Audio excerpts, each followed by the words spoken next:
Hello, everyone. Come one, come all, come in general. This is Top Not Plays, your favourite YouTube video essayist reviewer talking man on the YouTubes, Reddits, Tickety Talks, and Tumblr Neverminds, because that doesn't exist anymore for reasons I have explained before.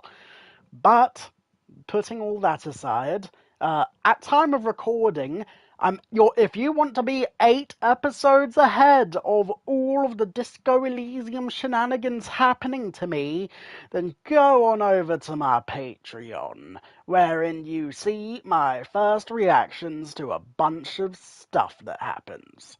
So yeah, I'm not exactly working with Danny Motta level tech, but whatever, it's cool, it's a work in progress. And okay, I'm going to put aside the whole. I'm going to try to not to open this, your favorite reviewer talking man, because I haven't done a video essay for at least a year, and I feel a little bit ashamed of myself continuing to call myself that, but we'll get there, it's a work in progress. So, well, oh dear me. Don't mind me. I say don't mind me. I have the power of editing. Something that I could use to make sure that you only mind the things that I wish to be minded. But whatever, it's cool. Game plan. I guess first off we're going to talk to the Hardy Boys. And then after that, use the car to do some stuff. And then go down to the bottom of the docks to find out what bull shenanigans is going on there. Cool, cool. I should certainly hope so. Let's do it. This medicine cabinet is stocked with drugs, plus an old toothbrush, and nothing of note. The further you look, the more arcane it gets. Okay, you know what? It doesn't matter. In fact, I say it doesn't matter. Last time I looked in there, I just found out that it was speed. This medicine cabinet is stocked with drugs. A With bright that said, orange bottle with Preptide stamped on it. In no. sunny... Not going to steal a lady's speed, especially if it's legal. So fair enough.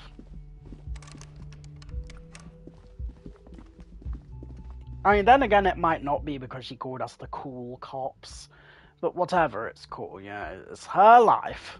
Yeah, she's a grown-ass lady. Oh yeah, these curious individuals. You look like shit. Her ruffled face reflects. Oh yeah, it's Jamrock Hobo. Hello, Jamrock Hobo, even though I know who this guy really is because his disguise sucks. And I don't mean that as a metaphor. You look like shit, asshole. I don't look like shit. I know it's intentional. Last couple of days have been rough. Looks don't matter. It's what's on the inside that does. I'm never going to get it. Yeah, you look like shit, asshole. I know it's intentional. Like undercover? I'm in the RCM uniform into jokes. Well, as far as disguises go, this is one of the best I've seen. I mean, I could swear you're an actual bum. Oh, come on, Jean. It looks like it's been a rough week on him. It's not just this week. What you want? There's something about this guy that matches with a face in your head. A similar but different face. He might be wearing a disguise. Oh, God. Okay, you know what? Look, I know that 58% is a lot, and it's not a big deal. However, you know what? I've said this before. Sometimes the game fucks me. So therefore, I'm going to fuck the game sometimes. So yeah. Where is... Okay, so that's for endurance.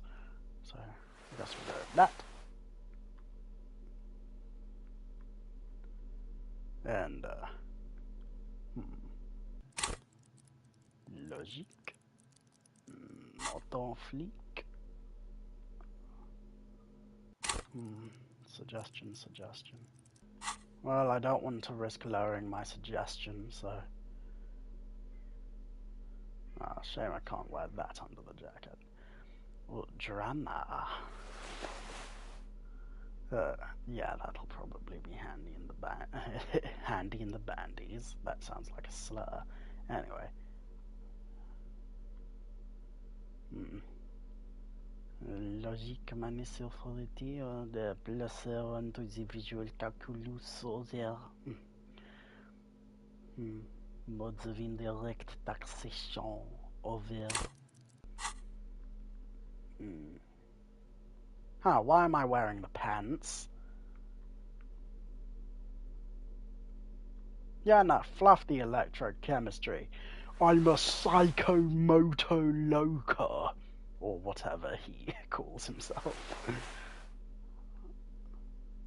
Also, I'm surprised the necktie hasn't been talking to me so much. Maybe in order for the necktie to talk to me more, I have to have a higher stat in Inland Empire, maybe. Let me see. How high is it? Oh, it's quite high. It's even higher than suggestions, so I don't know why it isn't making itself too staunchly known. Maybe it's something to do with the thoughts that I've been discarding. Oh, away we go.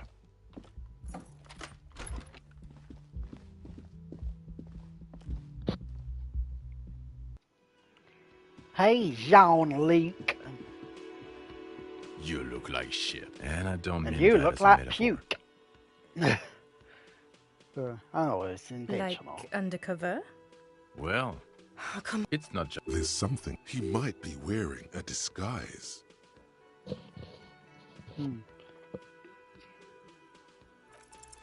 You know what it is. It's like the two of you know each other. Just ask him. Tell me the truth. Do you know me from somewhere? Oh, I definitely know you from somewhere. Another life. From where? From another life? Yes, from another life. A different life. Maybe the life of a police officer belonging to the ranks of the... To what station do you think you would belong in this alternate and totally fictional reality? The 41st, the 57th, the 69th, the 9,999th. Okay, I want to be silly about it, but no, this is clearly a bit, so yeah. Okay, that's plausible. That's entirely plausible. Now we're really getting somewhere. Somewhere good. Let's talk more about that hypothetical Station 41 you mentioned. Cool shades, are you wearing a disguise? Kim, who is this guy? I'm not getting involved in this. It's not my style, he thinks, glancing at the man in sunglasses and the woman beside him. Oh boy, they're mad at him. No wonder. He just doesn't recognize them. Oh boy, oh Fluff. Almost forgot to charge the laptop that is currently capturing my face, and it's about to run out, but I need to plug it in so it doesn't, and there we go. There we go. That is quite good to see. So, let's talk more about that hypothetical Station 41 you mentioned.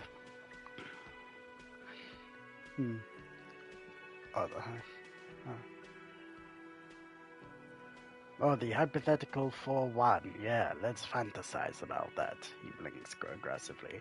I'm not busy, you're not busy. Let's just play around. So what would our relationship be in this alternate universe? Do you have a crime to solve? Let's be crazy. Let's say you and I are partners. How's that for a thought experiment? Like partners in crime, or you seem like a cool guy. I'd love to have you as a partner. You seem like a bit of a drag, no offense, but I could do better. Kim's cooler than you. I'm sure he's fucking flattered. But Kim is not part of this thought experiment. In this one, we're partners. The lieutenant is silent. You seem like a good guy. Would you now, or would I be cramping your style? Never mind, partner. Okay, actually, you probably would cramp my style. No, you wouldn't cramp my style at all. Actually, I shouldn't have called you my partner. Kim's my partner. He's going to know. No, I'm going to take the mick a little bit. I'm not your partner. This union is temporary. A little premonition for you, Lieutenant. Sooner or later, probably sooner, your new friend tells you he doesn't need you. He will then suggest you should fuck off. When that happens, I suggest you take his advice. The lieutenant merely bows his head in response. Do you have a crime to solve? Oh, no. You see, I enjoy watching other better cops solve crimes. And let me tell you, it's been quite a privilege seeing you work. This isn't helping.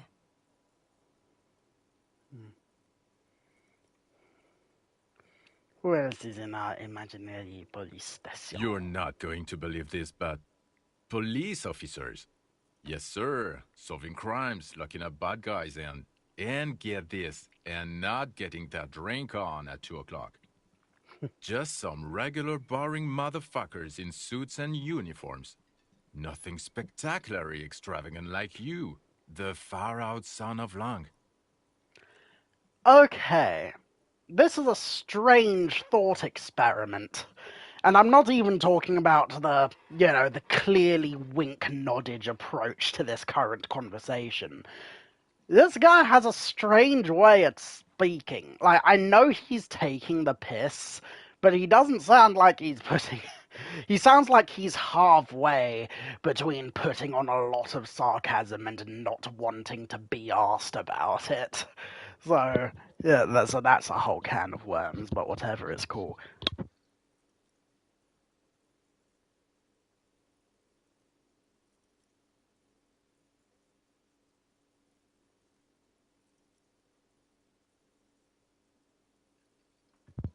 I blew my nose in the middle of Gales. I only went there 'cause I wanted to visit Wales, and I thought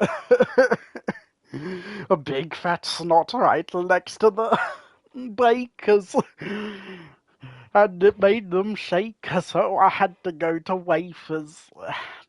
Something like that. Yeah, we'll come up with a better song later down the line. Moving on. Who is the far-out son of Lang? Oh, it's you, you eccentric genius.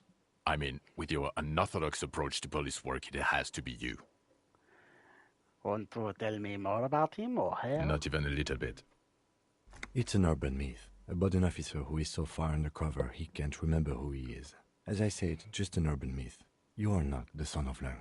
He's trying to protect you from further rough handling, dished out by this sunglassed man. Okay, yes, you get the joke. Leave it at that. Can't imagine it anymore. Neither can I, partner. Neither can I. It's a mere second, but it feels like you saw something. A gram of compassion in that sadness. About what? You don't look like a cop. You know what you look like? Like a sack of shit? Like a megastar! Go ahead. Trying real hard here, man. Oh, well, go solve your case then. That would count as trying hard. He didn't answer your question. Now, will you answer some questions for me? Why not? Because it's not my job. Why don't you go and fucking do yours and solve this damn hanging? Hear me say things? Actually, I don't want to hear you say things. Come on, Jean. Okay, say things. Hear that? He wants you to say things. Suddenly, out of nowhere, case-related things start popping up in your head. Okay, I'm doing this investigation. A man is armed. So, do you know who hanged him? Not yet. Hey, why am I even telling you this? I don't know. Why are you? Oh my god, there's more. You want something more? Okay, why not? So, do you know? Yeah, I can see that. What do you mean not yet? That we have a confession, so that's not nothing. And we also have evidence based on footprint weight. Yeah, I do. Hey, why am I even telling I don't you know. this? Why are you? Oh my god, there's more. You want some? Cliches. Yes, it's a hobby of mine. As if waiting for some kind of reaction. Watch out for you. That voice, so very familiar. Did you hear it when calling to your station and I reporting your recognize Oh, it. really? I wonder where. I lost my baggage recently when I called in to report it missing. You were there. That's the where you remember me from? Yes, I haven't seen you before. Maybe.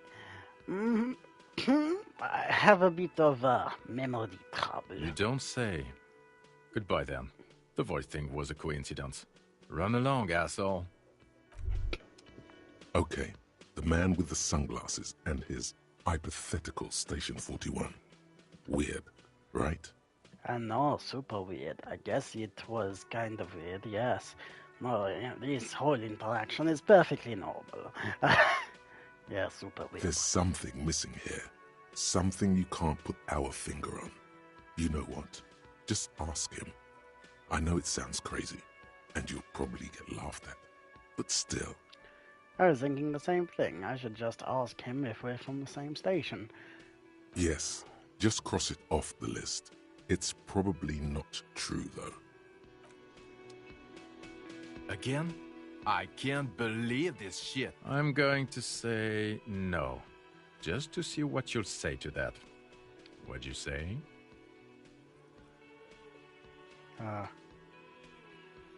Probably not. I don't. Okay. Okay. Jean, he said okay. Give it a rest. Okay, I was clearly wrong. He is a firefighter, male nurse, animal control agent, something of that kind. Not a cop. Go on with your cop work. Don't let me stop you again. Well, okay then. The woman in an RCM patrol officer's uniform. I would really prefer not to talk to you right now. A patrol officer is the lowest rank in the RCM, below lieutenant and sergeant. Why don't you want to talk to me? I don't know. I mean, why would I want to talk to you? Have I wronged you? I've done that to a lot of people. It's cool to see another cop. I thought Kim and I were the only ones. I'm a deeply flawed individual, but I bring joy to the world. I made a friend with a little girl at the bookshop just next door.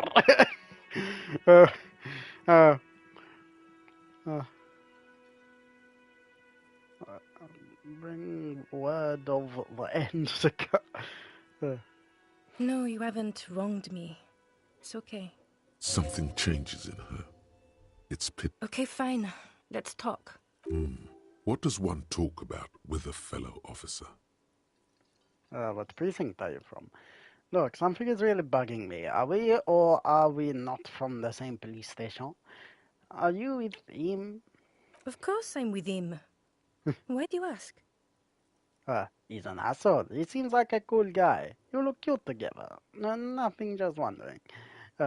The sooner you figure this hanging out, the sooner everyone can go home. Precinct? What precinct? Am I from? God, he doesn't know. I don't Fucking know. deranged lunatic. You're getting an intellectually unsatisfying vibe from this conversation. Maybe you're doing something wrong. How is it that I'm doing things wrong, but somehow all of my morale keeps healing because this requires a lot of conceptualization? So it's like I'm simultaneously doing things right and wrong at the same time. Look, something is really bugging me. Are we not from the same police station? God damn it, you leave her alone.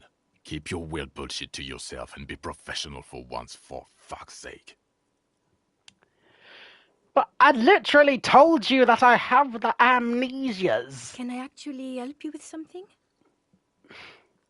Okay, you know what? I do feel like... You know, it's funny that I've recently seen The Devil Wears Prada 1 and 2, because Stanley 2...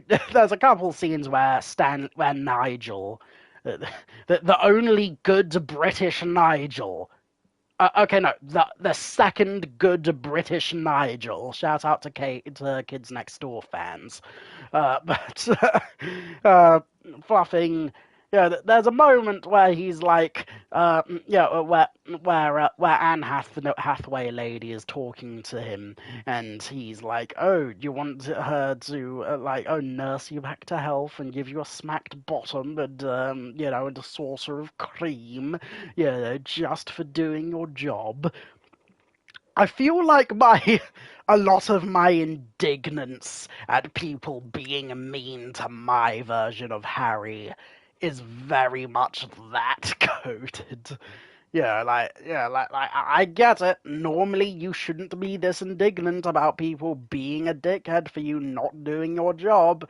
However, in this case, it's kind of warranted that everyone's a dickhead to my guy for not doing his job. So fair enough. Moving on. Yes, of course. Preposterous. I mean, you would remember if they were, right? Who forgets their squad mates? That's not possible. So you're police, right? Cool, so am I. I don't know what to say. Don't say anything, Judith. Hey, see, what are you, the police, doing here? I'm just looking out for... You? No one. I'm just a man with sunglasses. And you are?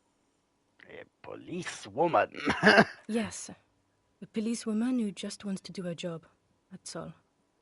Something about the man with sunglasses and you. The energy between you two. Okay, well that was kinda Again? bullshit. I can't believe... Whatever, it's cool. I've got nothing to say to you. Why are you wasting your time? I'm sorry to disappoint you, Lady Cakes. The clowns are still hanging around. What is it now? I just wanted to see if you had... Oh, yes. That's what I was gonna talk to them about. Fuck! I knew that fucking whore couldn't be trusted. Oh, screw you! That doesn't jive with my feminist intersectionalities, mate! You've hit a nerve. Titus is furious. No, more than that. The loyal Titus feels betrayed. For the record, Titus Hardy did not explicitly specify the victim as a whore, nor did he say anything about trusting her. Okay. Fuck you, lady! Look, I feel sad. Look, Lizzie Longstockings. Yeah, I'm not mad at you for calling me a pig or a liberal or or a violence-inducing dickhead or whatever else. That's completely fine. Water off a duck's back. I have no problem with you having a problem with me. I do have a problem with you flagrantly lying to my face about the truth, because that is what happened, Lady Cakes. It just is. I thought the point of you being in Lauer and, pointing out, oh, you are part of corrupt system that does corrupt bullshit, is okay. Are you going to move through the world with, honesty and truth and justice as your goals? Or are you just as much of a fluffing, of an eager beaver as Everart? Yeah, I mean, in a way, I guess she's the super Everart of the group, considering even he thinks that she's more leftist than him. But that's besides the point. The point is, fluff you! Fluff you! A little bit! Un poquito! Yeah, and fluff Oranghe a little bit, but not too bad. Gently fluffed. Okay, no, that sounds very bad taste for me to say. I know she wasn't actually assaulted, but still. Anyway. Oh, shut up and stay out of this, Liz. He raped her. He was out of his fucking mind. You have no idea. She's just in denial, asshole. You don't understand the traumatic experience. She's shutting down, and she doesn't fucking trust you. Yeah, she's crazy, you know. A crazy bitch. You know the type. She's fucked up. Okay, yeah, no, they're definitely lying because they are like. I can't believe these dickheads didn't even think to have their whole story straight, considering Titus had his story straight. Like, is she a liar? Or is she a crazy person? Or is she... Yeah, these are the people you're defending. Yeah, I mean, I know I'm not a fat lot better, but still. Well, I say I know I'm not a fat lot better. That entirely depends on whether or not Harry did, certain bad thing. I mean, he's done a lot of bad things, but that's besides the point. Moving on. This is a diversion. Stay on track. Crazy, what are you talking about? She was very lucid. I did think that, yes, that she's a little right. Cut the bullshit, she told me the truth. Lawman, I'm at the end of my goddamn rope with you. I fucking told you not to push her. And you went and pushed her. I am gonna fucking... Hit you. Duck. Titus Hardy. Success. Titus backs off. Fists down, everybody. Oh, fuck you, lady! I know as a result of being a man with time travel powers that you let this dickhead and his friends shoot me in the middle of the public square! So, but all of a sudden he wants to bring fisticuffs into the situation, and that's too bad for you. Oh, it must be so hard. But whatever, it's cool. Everard personally sent me to take care of this. If this goes south, we'll all be in the shit. But you, Titus Hardy, are going to be buried. Am I understood? When she's angry, she emphasizes the S. It gives her voice a strangely hypnotic quality. Her lips barely move as she speaks. Frankly, it's a bit terrifying. Someone has to rush in to break the tension. The second in command. Look, Copper. We know that fuck was a rapist and a killer. We got him confessing to it on tape. Okay, that changes things a little bit. Show it to him, T. What's the harm, right? Here, jerkwad, listen to this shit. And then come back and tell me the soldier of the apocalypse was an innocent man. Okay, although I will say, in terms of the recording, it could have been produced under coerced circumstances, so that will require more investigation. But time will tell. We will see. This is their last play, this tape. Their story is in tatters, a mess. It might be nice to listen to, but at this point, you don't need to. How should I care about the tape? You lied to me. So what's on this tape? Where did you get this tape? Where can I listen to this? That's enough for now. I'll get back to the...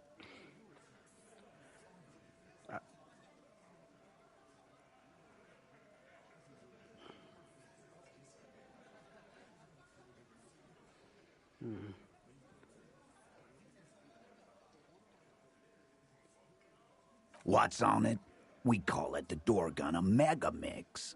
You'll know why, won't you listen to it? Now that is intriguing. You had me at door gunner. You think we go into this shit deaf and dumb? You RCM aren't the only ones who know how to bug people. There's no university degree for that. Actually, there are a few. Crypto analyst, radio officer. Actually, there are numerous degrees you can get in signals intelligence. So you've bugged them how? We have machines.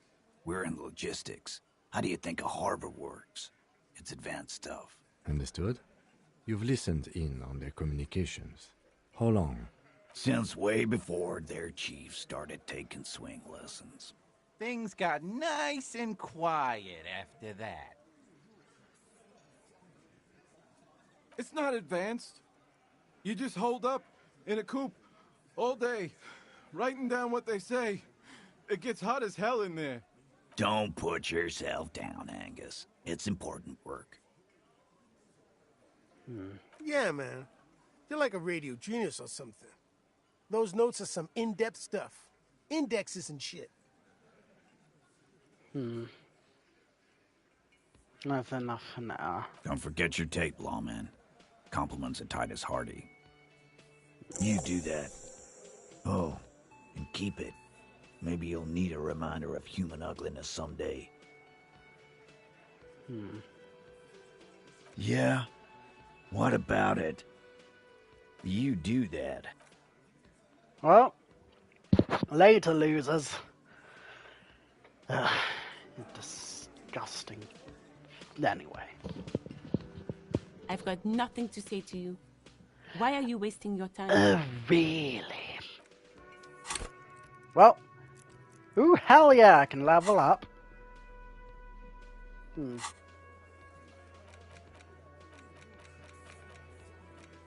Question Claire, but oh, did I not? Oh, maybe it's because I decided to come back to her later. Listen to the good Organimix. Well, good thing I have that tape player, so hell yeah. I'll the petanque player about the bit. Oh yeah, that can wait too. Well, oh, hold the phone. Okay, well before I do that, I'm gonna quickly talk to Kim again. Yes?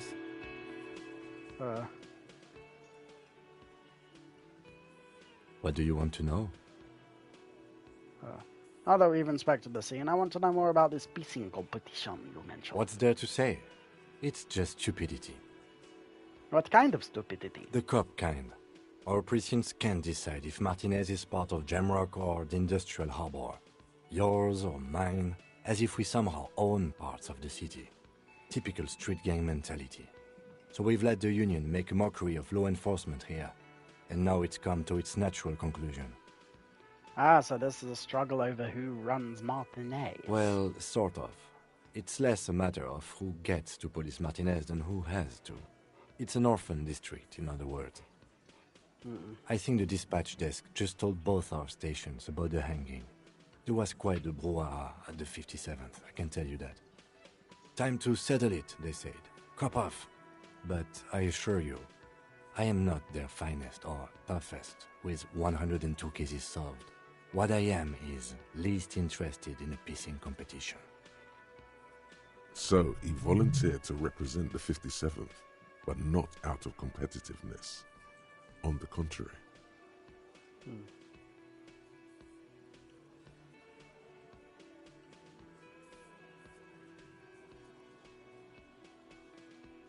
Martinez?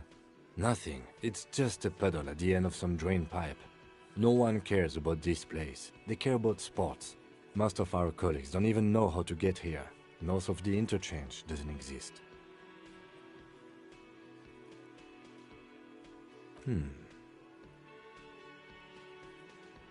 It's all part of the master plan, you see. I'm a highly experimental cop, but if I am right, this is the outre, even by my standards. Okay, whatever outre stands for. I was sent to teach you a lesson in style! Pah! Yeah, no, he's more likely to be the Gok one of this group. Anyway, there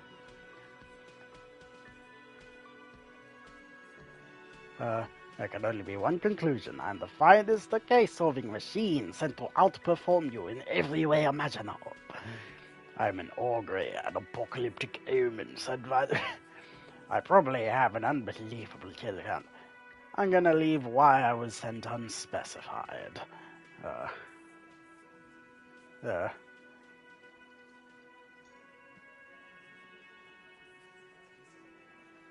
The silence carries.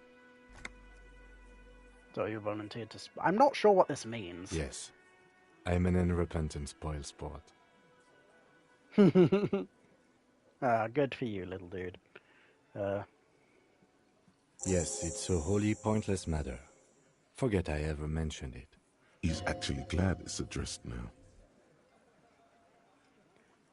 Ooh. No response. He's having trouble processing it, believing it even. Have you tried concentrating on something other than your... There is a sudden, harsh edge to his voice, like he's tired of hearing about your personal affairs. Really? You look fine to me.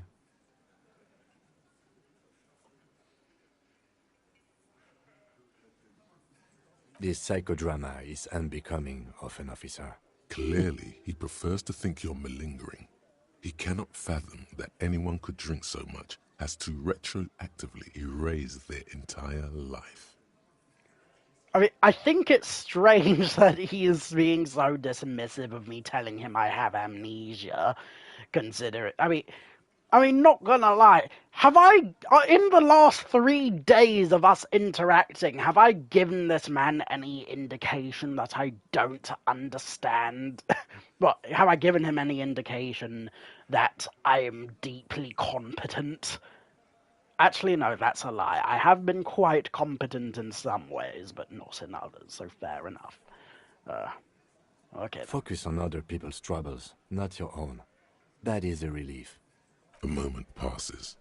The lieutenant glances at the sports watch on his wrist. Okay, time to do a bit more safe scamming. Yes? Look at you. It's because you're a failure. They sent you to Slight, Precinct 57. Yeah, that makes more sense than the other stuff I thought of. Just think about it for a second. You're a raging alcoholic who showed up 3 days late wearing piss-stained disco garb. You weren't sent here to win. You know what? I'm gonna keep it to myself because he doesn't care. Of course, it's only a theory. Yeah. Well. Oh, hold up. I guess I should hold the phone up.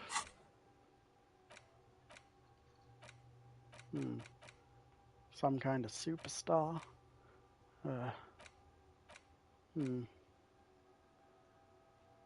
What if I...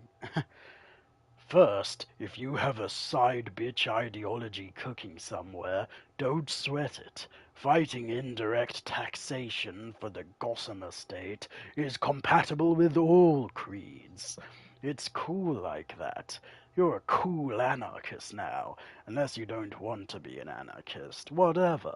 Stuff this meal ticket in your eye socket, and let's see if we can steal some love back from the robber barons at the customs agency and the banditos at the Insulindian Financial Oversight and Competition Committee. Okay, this is curiouser and curiouser, I suppose.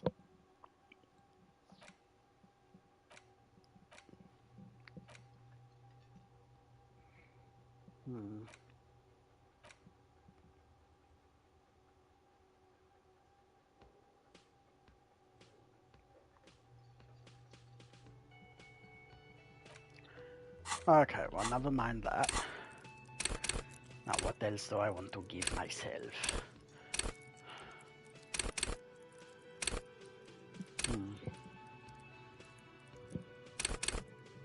I suppose I could go for maybe a bit of suggestion, I guess. Or maybe a bit of drama. Or maybe a bit of rhetoric, even. Or a little bit of Monica by my side.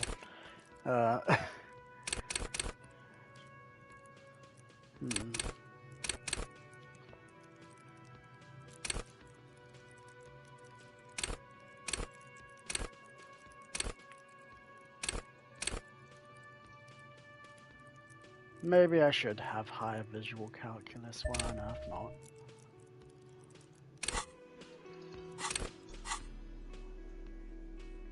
You stare at the great door gunner Megamix. If only you had a boombox, you would be able to play Titus's tape. The tape feels ominous. Upon it, the dead speak. Respect the tape.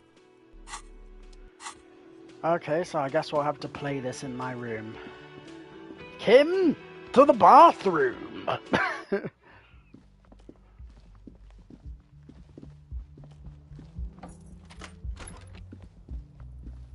The compact tape player is still and silent. Seems it has completely broken down now.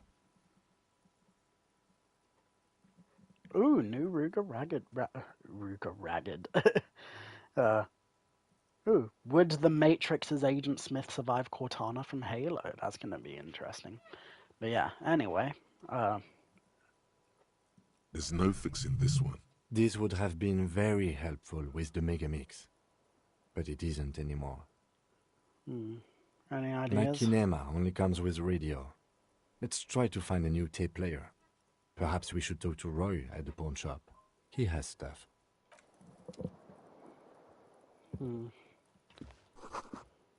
Kim tries not to look at your broken down bathroom. Oh, poor boy. Sorry to make you suffer like this, Magga. Oh, damn it. I'm trying to have a thought. Kim also tries not to look at the pile of tape viscera on the carpet, or the weird suitcase on the hat rack, or the potted plant dying in the corner. But it's all just too morbid to ignore. The man is finding it hard not to trip on the tape, and not to send any of the bottles rolling across the floor, where unidentifiable sludge makes it hard for him to breathe. Smells of vomit in here. You're looking at the destroyer. I'm sorry, but I did it my way. And there were times! That's why the magic husbands. I'm sorry for this. No problem, officer.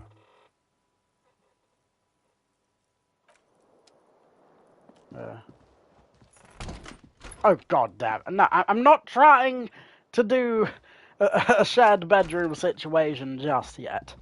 But with that said, pausing things up for the time being. Back to business, shall we?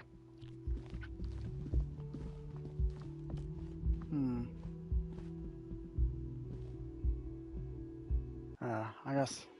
Yeah, I guess we will talk to so-and-so.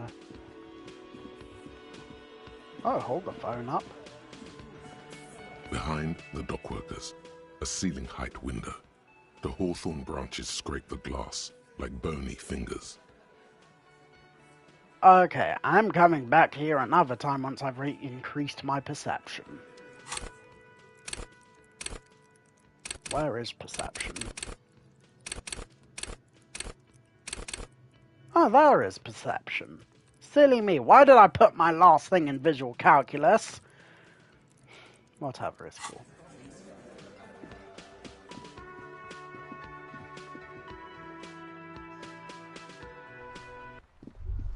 Ooh. Was that? Could it be the Col de Mama d'Aqua? No, it's probably just your imagination ringing in your ear. Is there a ringing? There seems to be an extremely high-pitched ring. Ultrasonic. Lena said it was very high-pitched, right? It's like something tickles your ear. Lena also said that it couldn't be heard by any other animal, including humans. What you're hearing must just be a regular bird. Honestly, your ear isn't hearing a whole lot. The distant hum of the industrial harbor, the traffic. But, admittedly, there is a high-pitched noise somewhere there too. But then, isn't there always? No, I don't hear the Col de Mama d'Aqua, and neither do you. Jesus Christ, he has my number so bad, doesn't he? Of course he doesn't. He's deaf. Oh no. The sound. It's moving away. Somewhere. No. Too late. It's gone. There is no ringing Go anymore. then, leave. Just Leave the like sound of the everything street. else. So it does. It's gone. All that's left for you is the disco. Wow.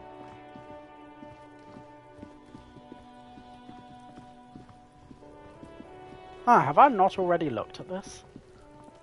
What do you see? Yes, I have, haven't I?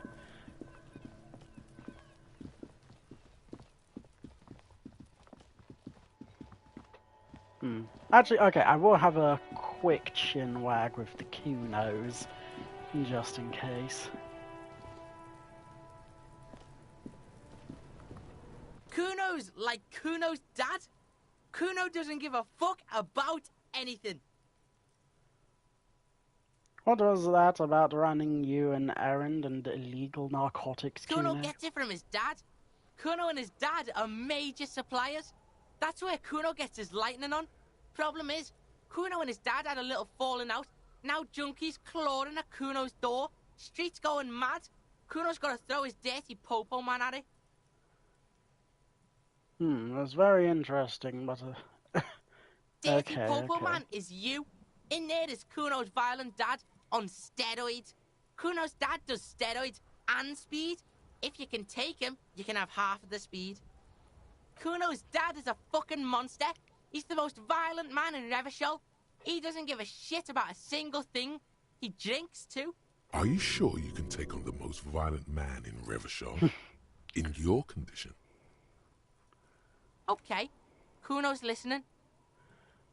I'm going in there, but not for the speed. I'm going after the most violent man in Revachol.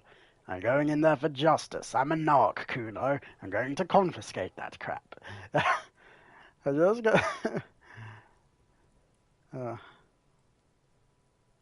I'm going in there, but not for the speed. I'm going after the most violent man. Sure, whatever.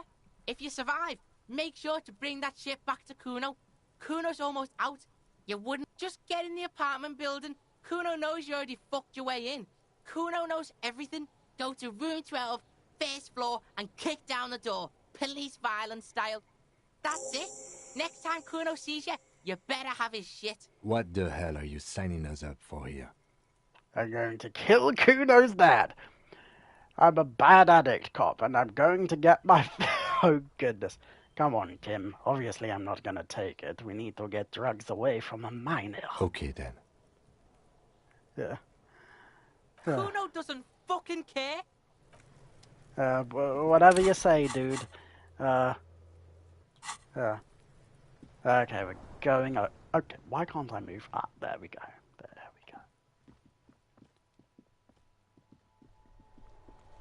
we go. Okay, I guess we'll start off going towards Roy, and then take it from there, I guess.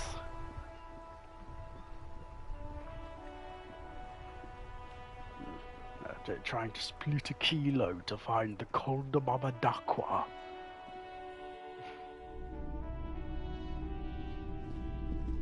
Sa, dude.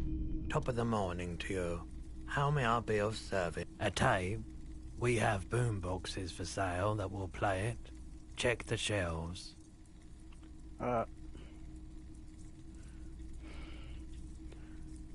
Okay. Do I have to buy? A typical Martinez streetlight sits among assorted floor. The boomboxes on the shelf look well loved, and one especially catches your eye. Deep gold and amber plastic with a big old handle on top. A classic boombox that says Stereo 8 approved. This is you. Golden orange. A sunset suite. Just make sure it works before you buy it. Shopkeep, the Stereo 8 approved machine here. Are you sure this is all in working order? Can I just play a tape on one of the boomboxes real quick? Sorry, man. I can't be giving out freebies. Never have, won't now. I really can't say that this is for an emergency situation. I'm sure it's all Absolutely. I've tested each one myself with recordings of speech. Found sounds and music from a variety of genres, even though I don't really like music. Oh, boo-hoo, Bella Swan. That's odd. Why doesn't he like music? Don't like music? What do you like then? The stuff I record myself. Silverware shaking in drawers as motor cars race by. Nocturnal animals climbing on the roof. Airship rotors. That kind of thing. Maybe you should ditch music as well.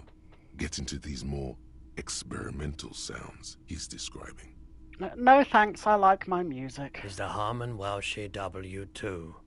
Made in Vespa. Designed in Seoul. Plays all reel-to-reel formats. 2mm, 8mm, 12mm. It's even got a little radio in there. It'll set you back 12 real. Oh boy. Can I get a police discount? A discount? I do have to keep the lights on, man. It's 12 real. Remember, he doesn't like music. He likes sounds. The Door Gunner Megamix is his type of tape. Certainly, he'd give you a discount if he knew you'd play something so experimental. Careful. You can only do this once. Fair enough, businessman. 12 it is. How does 10 real sound? Let's make it 8. I'm not just doing any police work. I've got the Door Gunner Megamix here. An era-defining work. Let's do 4 real. 4 real is offensively low. But just this once. For the music, concrete, cop. I feel deeply ashamed of myself for betraying my own artistic sensibilities, but whatever, money is money. And here you are. Quality sound reproduction on the go. It'll play anything, wherever. Turn any tape into a conversation of sounds and shapes.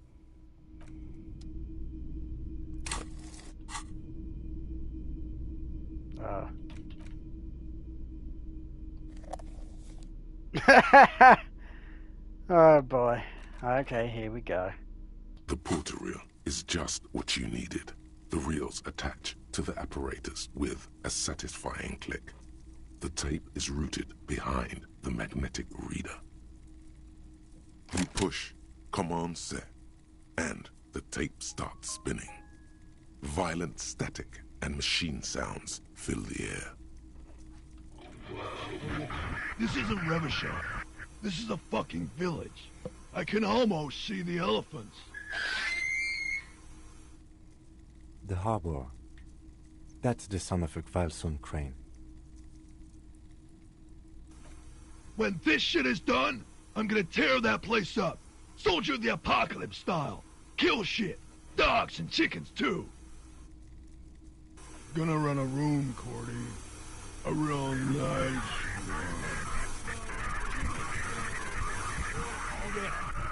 I don't give a shit.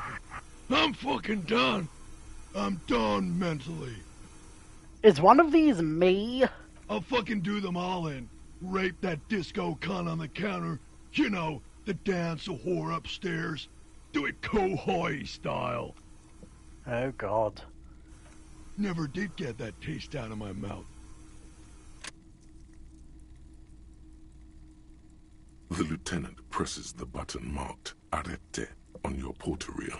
The tape stops spinning.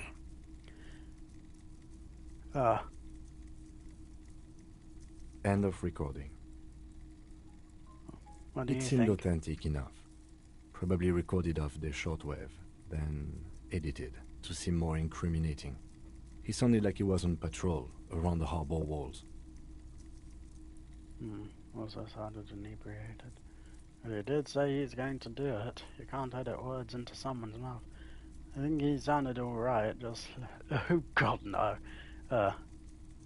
Also sounded inebriated. Still.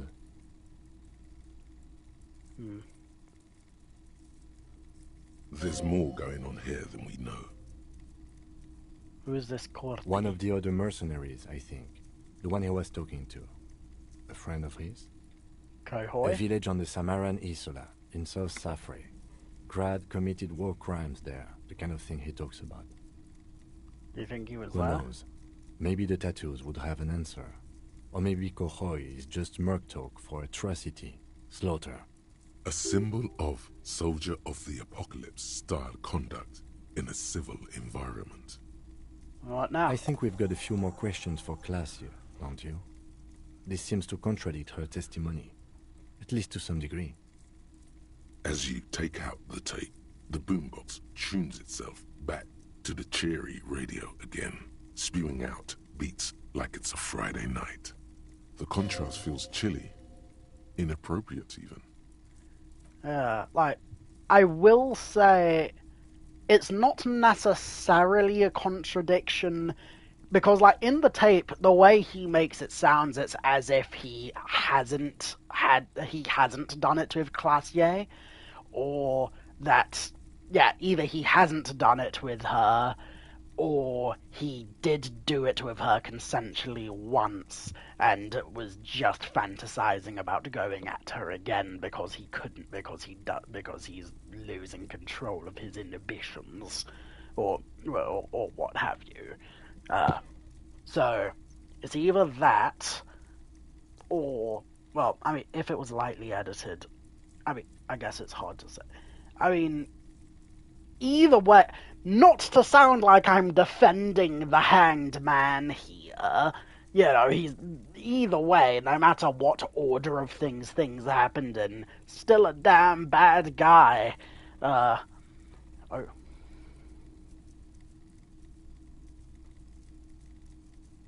Oh well. Yeah, so yeah, certainly that. I feel like I was going somewhere with this analysis. I guess we'll see. The contrast feels chilly. You don't say.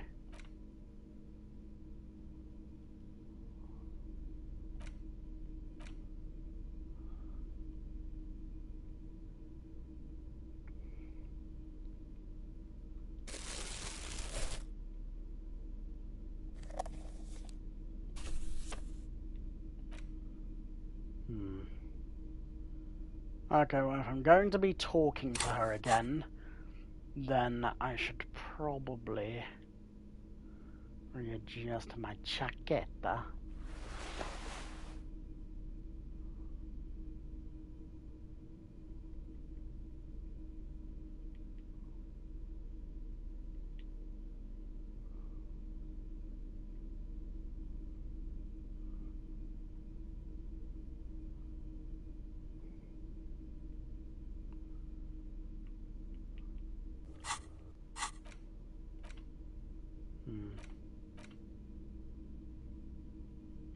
I feel like I'm missing something here. And I'm probably missing a lot, but whatever, it's cool.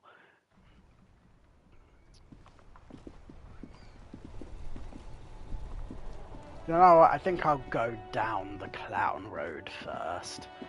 Just on account of... Oh. Okay, is day free? Hey, can I not go through? Sure, it'd be nice to go through. Oh, morning, officer. A rusting control panel with loose wire. You grab the handle and pull the lever up. As soon as the metal connects against the water lock, starts moving. Whew. Ah, that's good to see. About bloody time.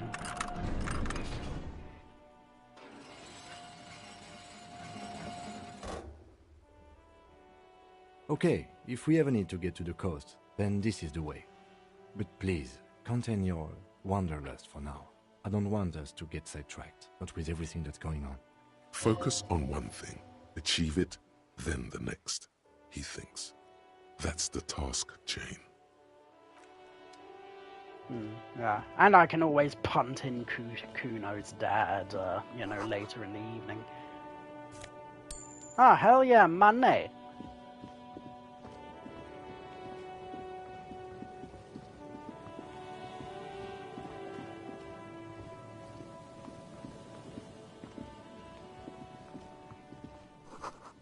Breaker box power. Oh. Decades ahead, children play on them now. Okay. Well, let's see if I can't find Lena's hubby, I guess.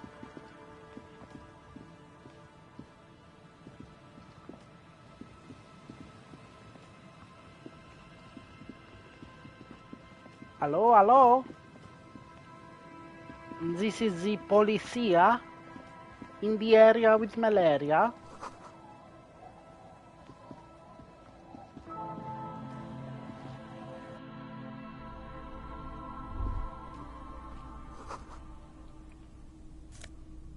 Ooh. Ooh, time to accessorize.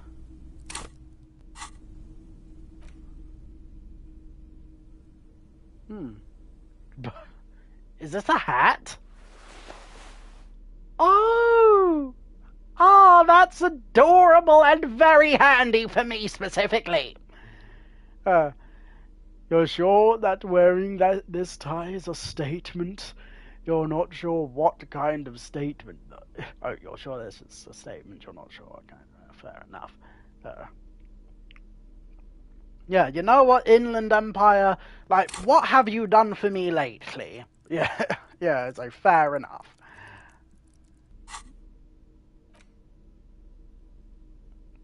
And a postcard.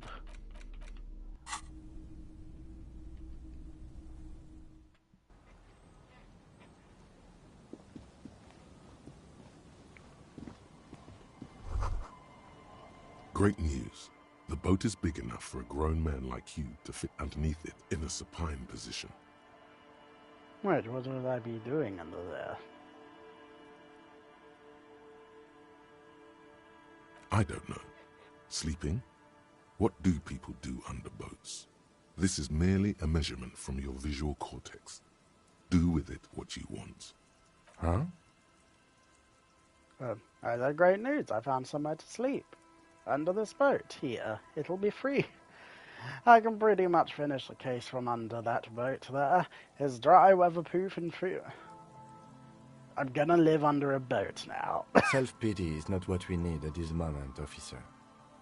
I meant for it to sound encouraging, kind of. I understand the situation looks grim, but we must continue with our investigation. You have a home, somewhere. All cops do. When this is done, you can return.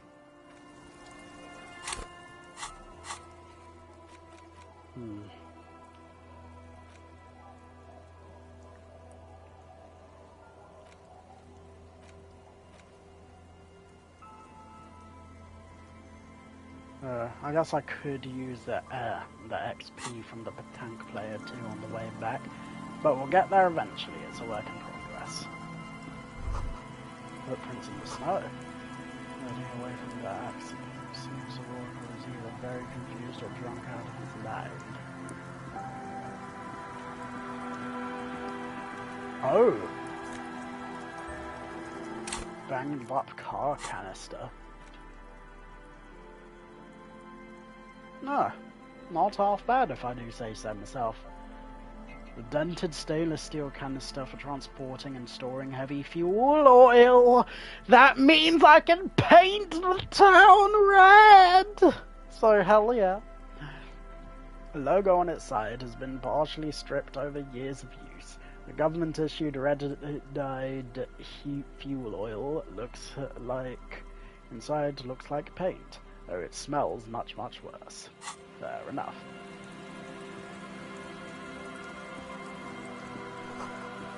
The bottle, drained of all its booze, is frozen to the ice.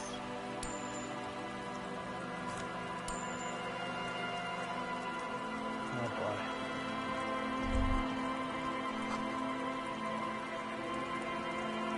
A banged-up motor carriage lies half-submerged in the icy water, slowly sinking into the Insulindian Ocean. Only the cabin top, rear wheels, and the engine remain visible.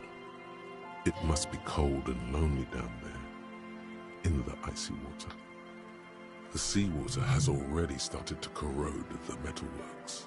Remember the tire tracks in Martinez? This is where they were leading. It appears to be so.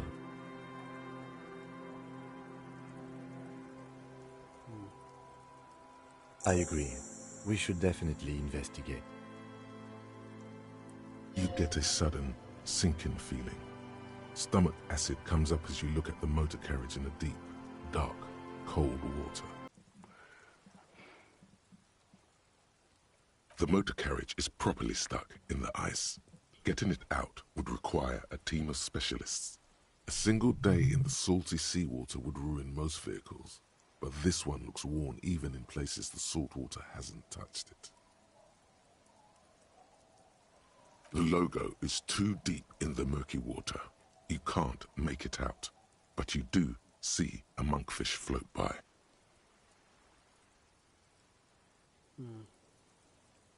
The ice hasn't closed around the vehicle yet. My guess is it's been here since last Saturday or Sunday. The estimate is correct.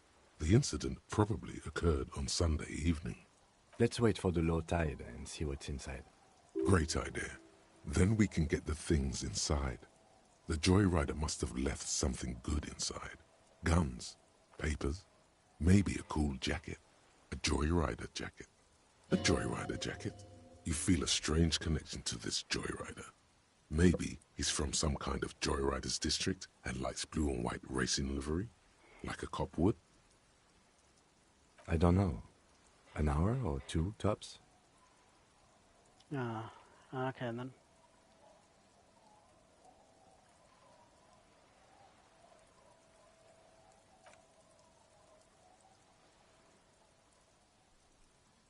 As you sit down in the old, rusty playground, the world around you becomes very silent.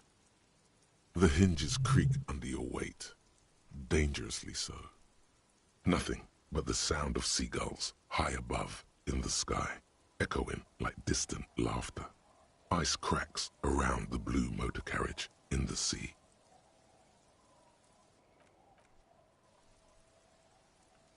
Please work, please work, please work. The tune on your lips forms a strange, yet undeniably beautiful contrast with the surrounding bleakness. The lieutenant gives you a quick glance. Then, still looking straight ahead, he joins you with a higher-pitched and slightly more melodic trill. Two birds on a wire, whistling by the seaside, looking at the water and the sunken car. The clouds pass in the sky, and the shadow of the swing moves like the hour hand on a timepiece.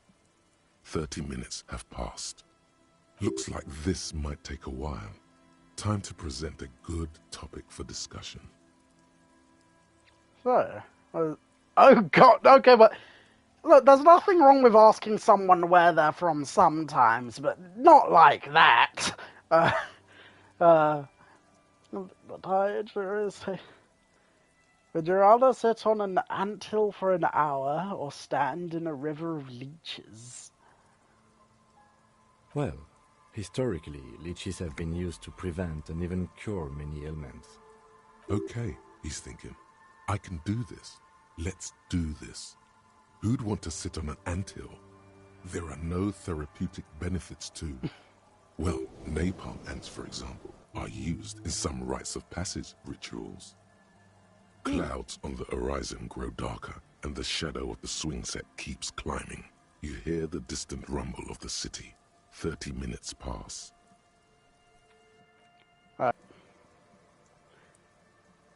If you have to side with either the strikers or the shipping company, who would you choose? Do you think I will ever find my gun? Who would you choose? Luckily, I am already a member of an independent organization, and therefore do not have to choose between a rock and a hard place. But if someone puts a gun to your head, I guess that's just your way of saying you'd side with the company. I understand you're saying. What if someone puts a gun to your head? Your voice echoes on the water, strange and out of place in the environment. 30 more minutes pass. Can you make out the marquee now? Detective, I've been able to make out the mark ever since we arrived. I find it odd that you haven't. It's a Coupris, Model 40. Yes. Why haven't you? It is a simple and rugged machine, favored by working men, government offices, firefighters, animal control people, you know, those kinds of people. Yes, 41. What do you think it stands for? It's as if he knows what it stands for, but wants you to say it. It's pedagogical. Does he know something about the driver of this vehicle? 41 is his... from Station 41.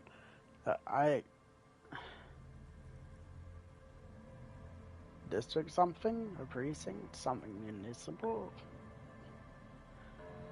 Looks like a factory made... This must be a Tommy 41, the morning host of FM 41. 41, huh? This street racer is quite the ladies' man. Rank in the underground street racer guy. Roll it.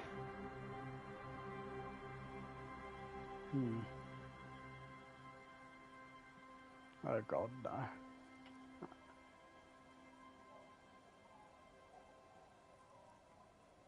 no. Ladies' man. Right. Or 41 is the number of a police precinct? Your precinct. A massive pit opens up in your stomach, and the most terrible feeling comes over you. Oh god, I'm gonna lose morale out. No. Just nope. Say no to this, Harry. No, no. Oh my god, it's mine! I drove my car into the sea! I'm afraid so, yes. It looks like you started in front of the whirling, jumped over the canal, and then drove your vehicle in the sea right here. Maybe I was in pursuit of someone. How do we get it out? I can still fix it. They're not gonna take me back after this, are they? The badge, the gun, and now this. Things were going so well. We were just whistling merrily. You can still whistle. Besides, the night is always darkest before the dawn. Aw, yeah, like you, dude.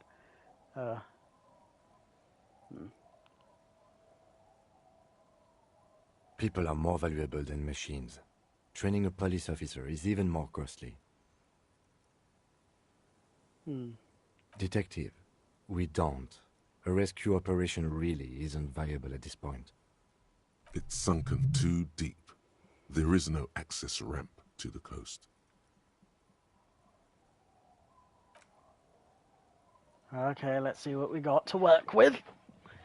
Yes. Let's go take a look. Oh.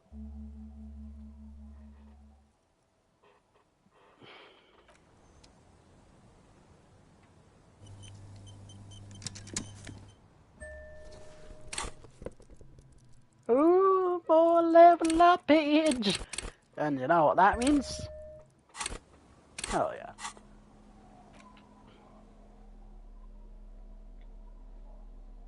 Ooh, esprit de corps and visual calculus. Oh god, wow. Okay. I mean, I look like a homeless Gestapo officer, but it is kind of doing something for me, not gonna lie.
Okay, I like how this is looking out, so hell yeah. I wonder if I have any shirts that give me suggestion, though. I guess not. Oh damn, it only hurts suggestion, okay.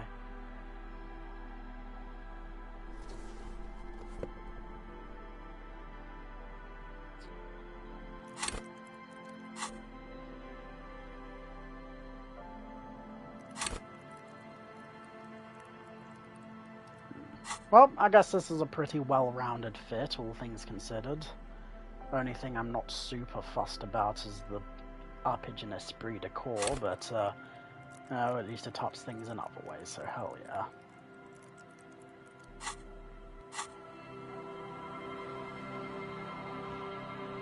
Oh, is that nothing else?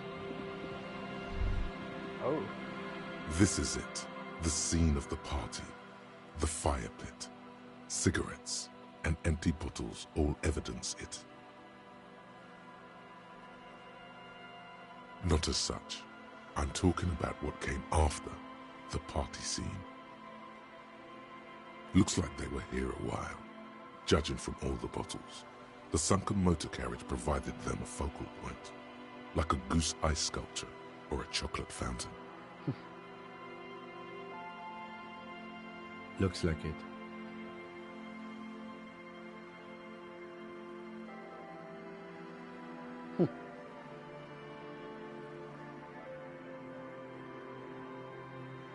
Hey, let's keep moving, detective.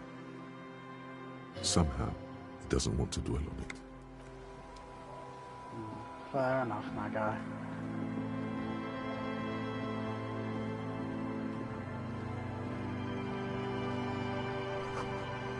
On the side of the boat. Hey, is that Lena's hubby?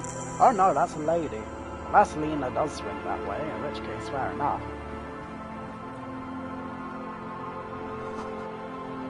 A wetting stone covered in rust.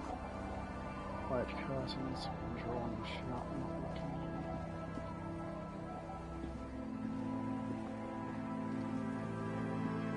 Allez-vous sen. Cinderbox shard and stuff. Bushes. Bushy.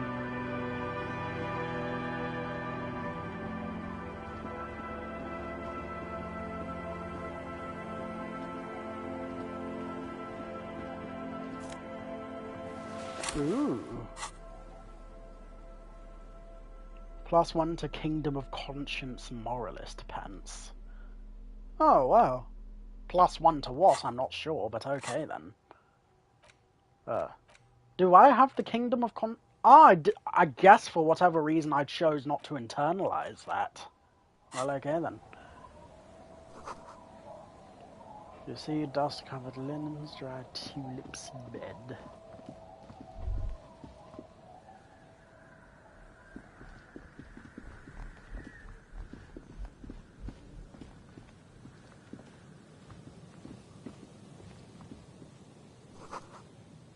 Oh, I must have left that music connection underneath the tarpaulin.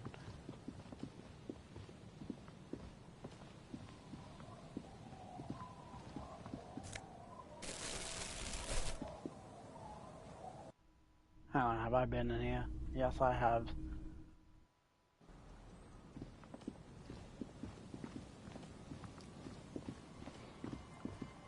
Okay, let's look for Lena's husband.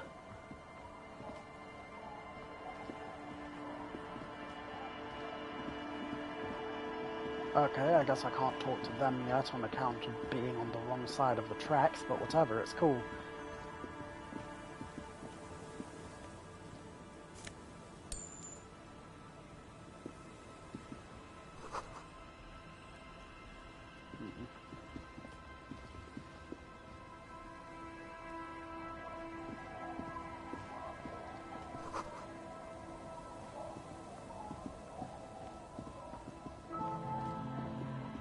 What was I gonna say? Don't you dare call her something or other.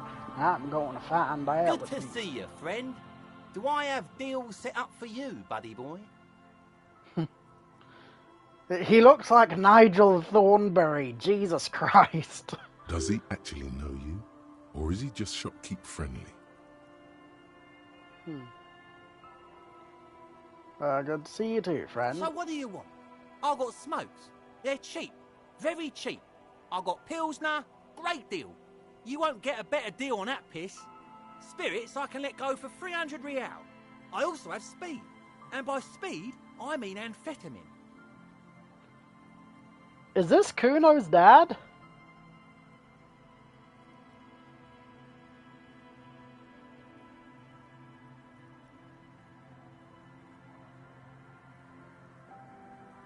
In the civilized world, it's a custom to tip the shopkeep, friend. But come back anyway. Okay, well, let's save that up there. Also, I can't believe I haven't said Happy Star Wars Day, y'all. Don't call Abigail. Huh. Rumbles an unshaven man with a ruddy nose. The noxious odor emanating from the drunken man is strong and familiar. Don't you call her? Yeah! Don't call Abigail! But is this how Philosophy Tube would have turned out in the Nightmare Dimension? I'm quite sure. I mean, he's even dressed in orange like the fluffing cosmonaut outfit. So yeah, Jesus. I'll go whoever. Abigail, don't you fucking call Abigail. Abigail is his wife or girlfriend. Chances are she's gone. Calling her wouldn't make it any better. You're not going to get anything out of this guy. He's too drunk. Don't call Abigail. Oh boy. Hey, tequila! Good to see you. How's business? How's the whole reality situation treating you? Oh, okay, so these guys definitely know. So what's happening? Oh, nice. Yeah, Hey, tequila. Tequila Sunset. How are the, high-concept, reality-based adventures proceeding? He says it like it's obviously your name. Like you call someone Billy Brunel or leader of the 4th Street Gang. Good. These people know your true name. Looks like it has preceded you, Mr. Sunset. More on that later. Oh dear heart, I'm on a 50-year losing streak. Reality makes me aggressively sad. Don't know, people tell me I'm a cop, I'm getting used to that. I have re-entered reality to conquer it, to bend it to my will. Getting used to that. It's good to hear that you're on top of things. Talking about used to, did you know that I used to be a real mover and shaker? Sadly, things aren't going that well in Idiot Doom Spiral Land. Haven't found those keys yet, haven't won that great piece of ass back. No word from my business buddies. This guy's your buddy. You feel it immediately. You belong to an organization, a fraternity of drunks. Idiot Doom Spiral, huh? This is bound to be a good, high-concept conversation. At last.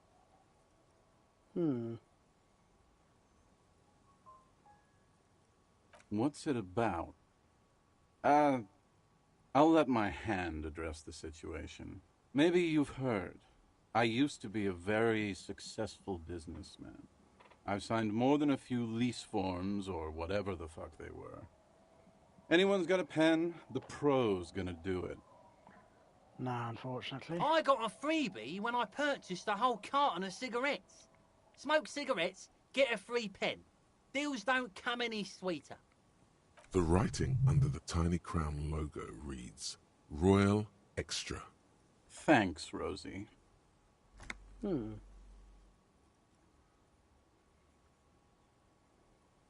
Hey, Abs. Hey, Abs. Don't you? You call Abigail? I need you to sign this document right here.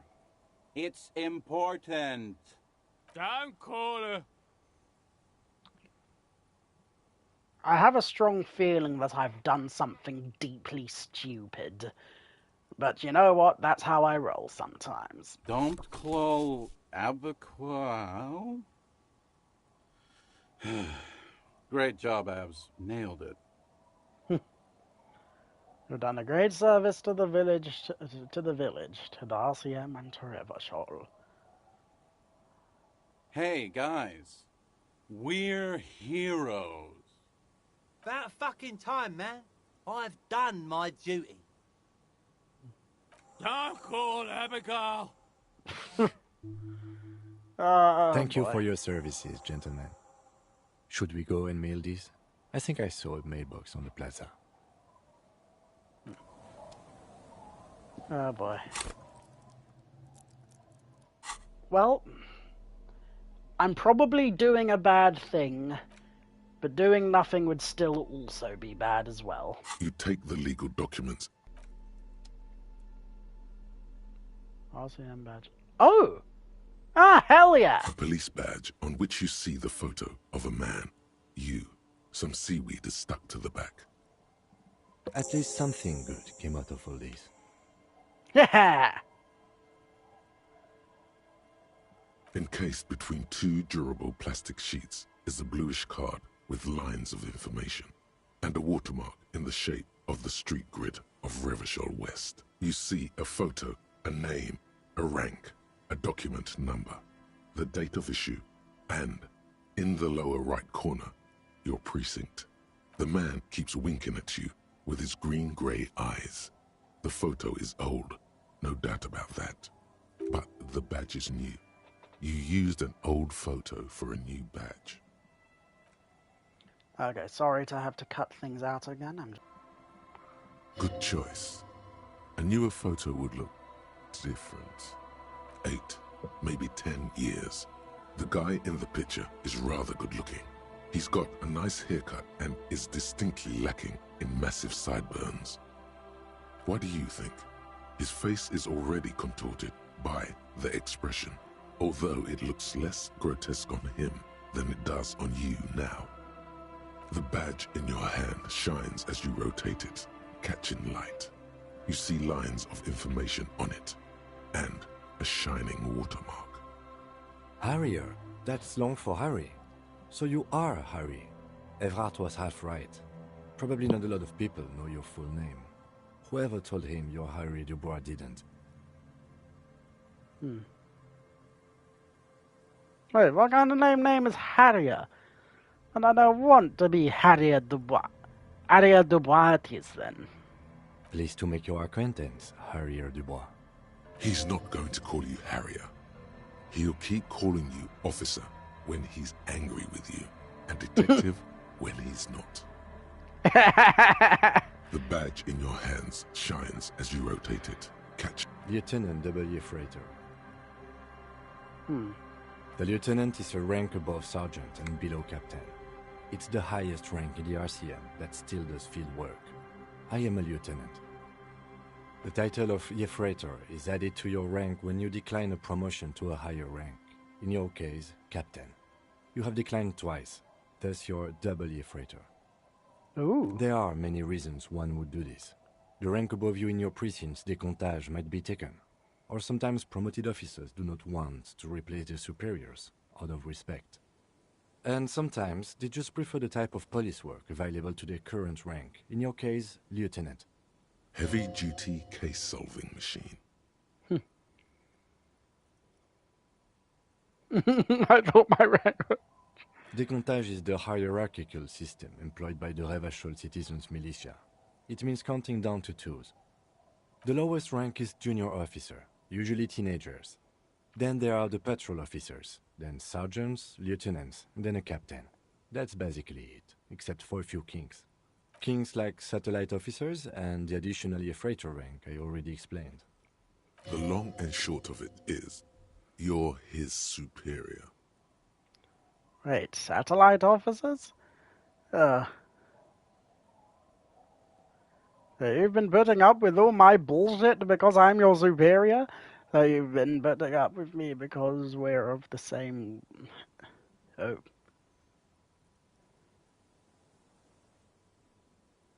No, I've been putting up with you because despite an unconventional approach, you are doing good police work. Aww. Oh, that's the nicest thing I've heard all day. It matters more than... Well, second nicest thing I've heard all day. First nicest thing was my partner saying that they really like all the nicknames I come up with for them. So yeah. Well, it matters more than driving your motor carriage into the sea. And now we've even found your badge. He trusts you, for now. Try not to spoil it. Such a small yet precious thing. Expensive paper caught between thick plastic. That's just the serial number. Revachol, Jamrock, Precinct 41, with some numbers thrown in there for good measure. The numbers are not there for good measure. They have an administrative purpose. One that's unfortunately been erased from your memory. 4 months ago. I'm guessing that's when you were promoted to the rank of Lieutenant W. Freighter. A new badge usually comes with a new rank. You seem to have been doing well then. You're pretty sure you weren't doing well, but better? Probably yes. A lot can happen in 4 months, especially in winter. The winters are never easy on you, of that you are sure. Yes, it's the designation of your precinct. 41, like mine says 57. The 57th is mostly industrial harbor, a lot of asphalt. The 41st is... it's a tough station to work in. You have all of Jamrock to cover. That district should have 3 precincts, but money is what it is. It's no wonder you are like you are, he thinks. But then again, it's a legendary district, and a hell of a station too. It must be an honor and a curse to work with people like Price, McCoy, Berdiaeva. He knew all those people, although they're not from his station. They must be big. And you? Is it an honor to work with you? Don't ask him, ask yourself. The badge in your hand shines as you rotate it, catching light. You see lines of information on... Well, put the envelope in the mailbox, I guess. Okay, we have a lot to go through eventually, so that's going to be interesting. Okay, well, I think that means all we have to do next is have a little look-see for... Okay, never mind that.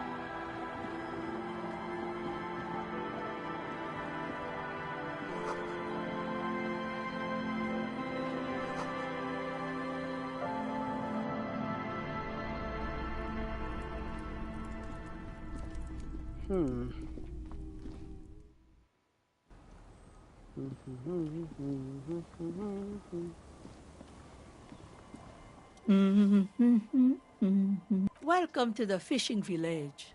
Please lean in closer. I have cataracts. Then how does she know you're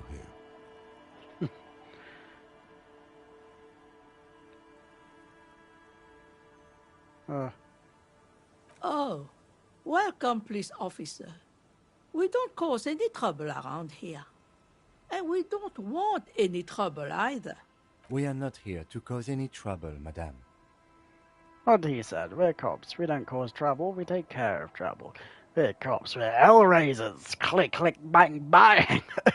Oh, of course. Last time we saw you around here was 12 years ago. You also came to take care of trouble then. Wish you did.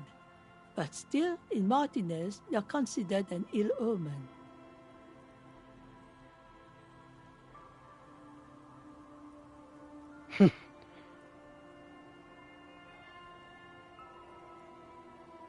No, not you personally. I meant the RCM. Some of the men got into a fight. One of them killed another, locked himself in that woodshed over there. He was brooding, needed some help opening the door. You got it open for him and took him to think about what he'd done in a more secluded place. She says it as if he was on some kind of spiritual retreat.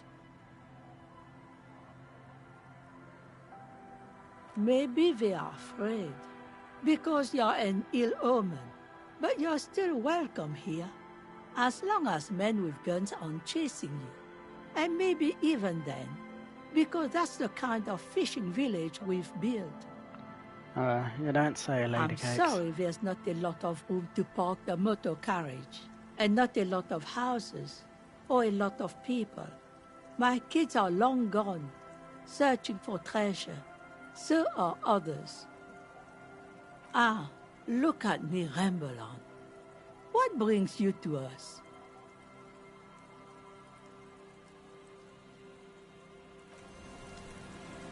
I mean, mainly I'm just looking for so-and-so's so-and-so, pretty much.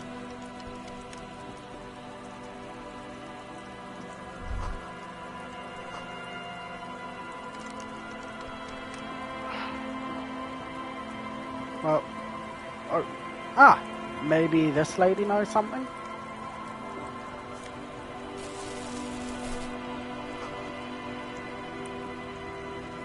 Hi, officer. Ooh la la! Well, hello. Anyway, a woman in a raincoat stands in the quay, considering an overturned boat. A sword in a scabbard hangs from her. Oh, hell yeah! Let's go squashbuckling! Anything I can help you with? That depends. Where are we exactly? First is, what's your name? The name is Lillian. People call me Netpicker. I think I have time for questions. What are the other ones? Ask her about the cool sword. Helps to break the ice. Let's see. Who are you looking for? I'm looking for missing cryptozoologists. I don't think I know what these are. Care to elaborate? People who look for animals who are hard to find. Aha! Like snowmen. Snowmen? I haven't heard about Two those. old guys have been wandering around here, nose in sand, talking nonsense about snowmen and the like. Where did they Don't go? really know. Further down the peninsula, I guess. I mean, that's where they were heading. Who else are you looking for besides snowmen? Well, how can I assist you then, officer?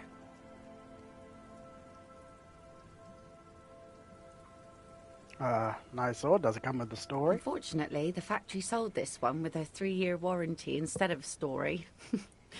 It's to intimidate folks, mostly. It is. It's a regular mass-produced sword, like a shovel or an axe. Nothing fancy, just for intimidation.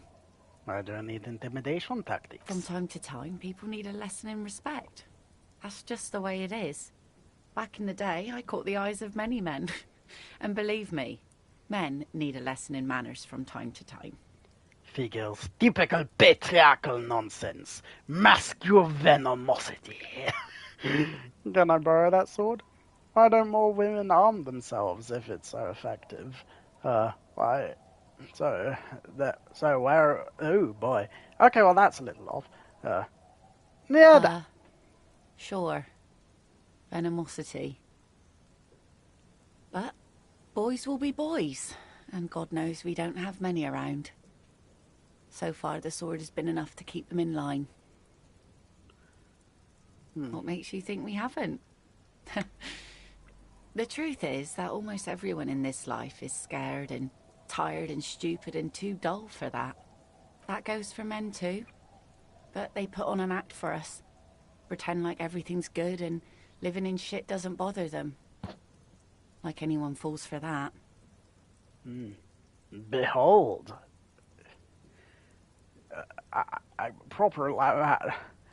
True, most people I've met are scared. Aye. No one wants to talk about how frightened they are. But only frightened people are really dangerous. And plenty of them are dangerous. So where are all the men now? Some went to patch their wounds, their lesson learned. Others were more thick-headed. And one of them, I ended up marrying. That's her husband now. Ooh. Gone where? To the waves. The sea took him. It was a long time ago. Ah, say no more.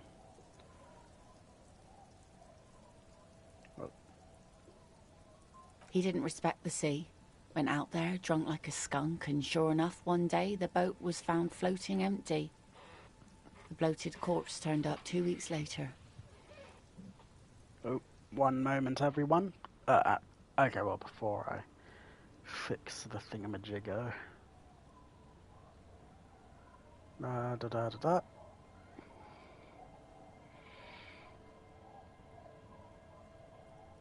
There we go. Now, before you tell me how sorry you are for my loss, know that it was 4 years ago, and I've moved on. There's only so much mourning you can do for a drunk with sinewy muscles. Time really is the best cure for sorrow, isn't it? It's healthy to let go and move on. Gotta keep the wheel spinning. Us working folk don't have the luxury to be bedsick with melancholy. I buried him, mourned for an appropriate amount of time, and went on. Life didn't really change that much for me and the kids. This is neither a touchy nor a very interesting topic for her.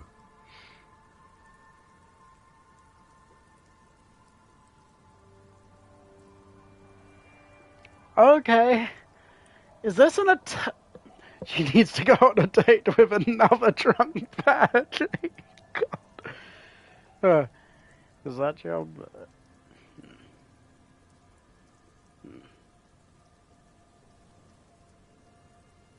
Well, okay. I'm looking for someone else. Who? Well, how can I assist you then, officer? Okay. Well, that is quite curious to say the least. You don't mind if I diddly. Yay! Shoes that don't have a downside! Yeah, and are also stuff that I can use properly, so hell yeah. Composure. You know what? Fluff composure for the time being. Yeah, especially since with that higher perception stat, that means I'll be able to maybe have a better stab at looking through the window. So, until then, where the cryptozoologist's at, I would very much like to know.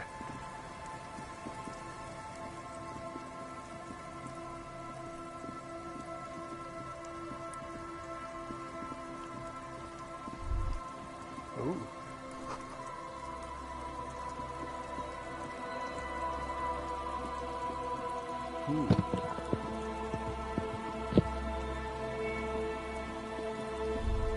Oh.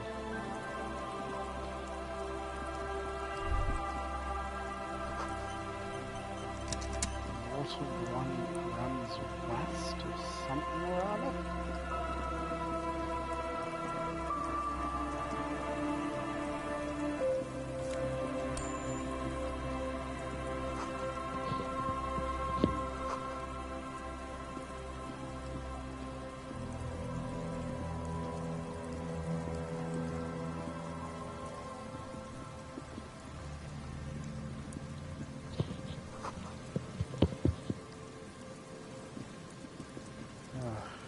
Oh boy.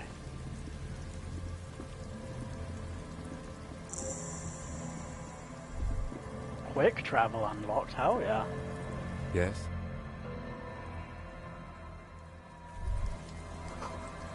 Jig drum pulse, okay, that's one thing. School of fish. And some more money. Over fast.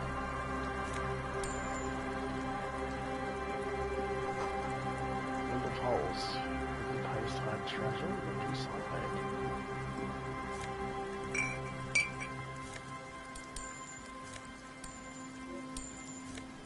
I hope this isn't grave robbing that I'm doing right now.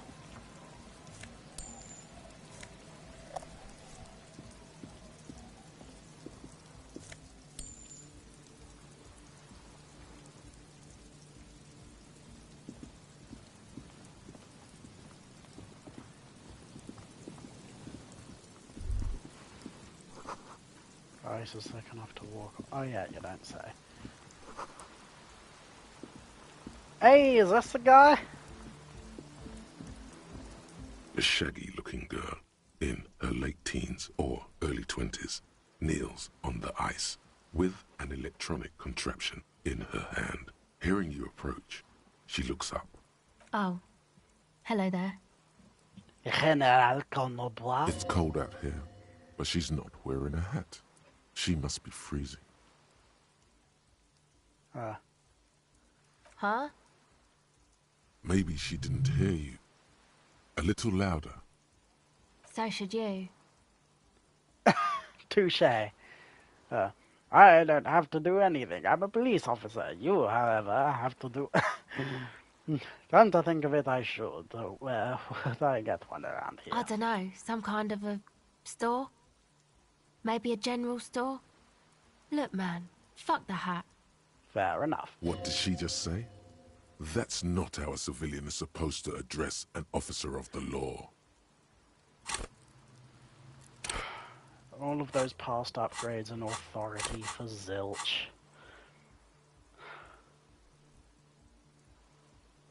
I'm sorry I said fuck the hat. I was concentrating on something else. My whole family swears and it rubbed off on me. See, I didn't have to exert authority. See? No, it's just being nice. Anyway,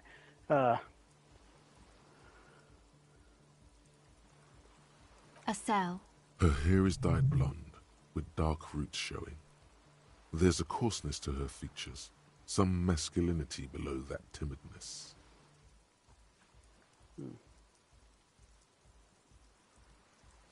Why?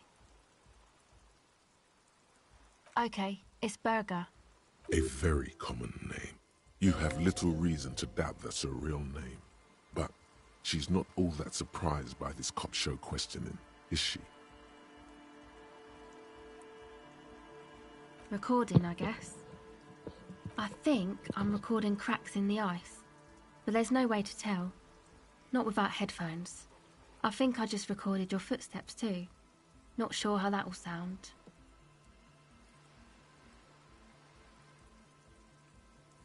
The musicians in the Elysium used them for making music. They looped the stuff, cutting the tapes together. They make music out of cracks in the ice and keys jangling. Crazy sounds like that. Anyway, I thought I'd make some too. It's supposed to be, like, a music place anyway. I don't really know what I'm doing. They use synthesizers too. I don't have a synthesizer. She looks at the recording device. The thing she thought would fill her hours with joy and escape. It's turning out to be an empty fantasy. She feels childish, very useless all of a sudden. Take this, your code. No, man, fuck that, I'm cool. I'm sorry I said that. I'm sorry about the fuck. Oh, it's okay. You can say fuck all you like, little lady. It's okay. Now this is where... You said it's supposed to be a music place. What is? That? The boys think it could be a place, like the Elysium or something. Stupid. It's really not gonna be a Elysium, that's for sure. And who are these boys? Yeah. Andre and the guys, they're inside, in the tent. And why is that? They got too much stuff crammed in there. No room. Music stuff mostly. Like this tape recorder, but bigger. And there's piles of it. That stuff is more expensive than I am. More expensive than any of us, really. Doesn't matter. I can take the cold. Go ahead. Oh.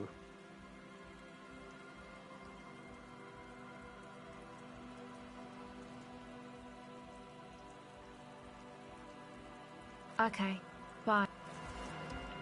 Okay, at first I was a little annoyed that this wasn't the critical path, but now I'm Hello again. curious.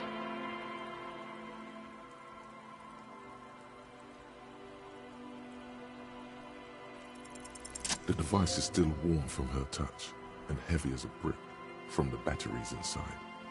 The company logo, Omicron, adorns its yellow plastic cover. Inside, the tape is rolling. The girl looks at the device in your hands. I'm sorry you have to sit here on the ice feeling miserable at your age, or at any age. In this weather, waiting for it to get dark. She looks you in the eye, her pupils wide, surrounded by a ridiculous amount of makeup. The people who built this world intended it to be better for you, but they failed. It is easier to live in their failure with this by your side.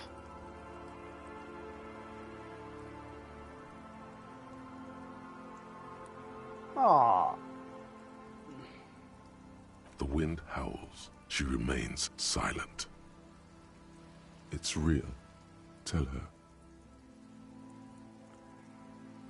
It's not a childish fantasy. It can be a real weapon against what's coming for now. Okay, I feel like I'm laying it on a bit thick. But... What is?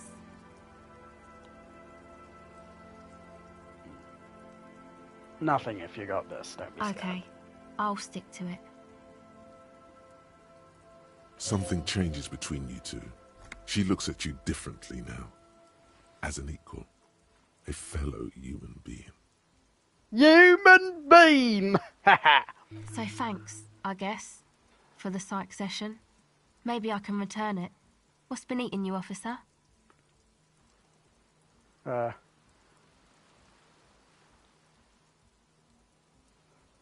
There's nothing eating Come me. on, I can tell. But, okay. Be a boyadero about it if you want to. I guess there is something that's been making my life hell. What is it? I think it's the plight of the working class. Everyone just mooching off the entrepreneurial class. I think it's all these, okay, people just keep putting their selfish interests ahead of the greater... Okay, yeah, that makes sense. Yeah. Oh, really? Yeah, no one understands that sometimes you've got to make sacrifices for the sake of progress. It's all very distressing. So, the thing that's been eating you is the slow pace of social progress? Don't get me wrong, I'm all for slow and steady progress. I just wish people would be a little more reasonable, is all. Yeah, pretty sure. Now I had some questions. You know what? Yeah. Yes. Okay. So you're not that upset, it sounds like. I told you I'm highly distressed by this state of affairs. Uh-huh. And you're sure it's social progress you're distressed about, and not, I don't know, some chick? Now that you mention it, I found these letters I'd thrown in the trash. They might have something to do with it. Okay. Why'd you think that? First, they had just the faintest scent of chewing gum on them. I could still smell it under the shit. They were written in a woman's hand, and oh boy, did reading them make me not feel too good.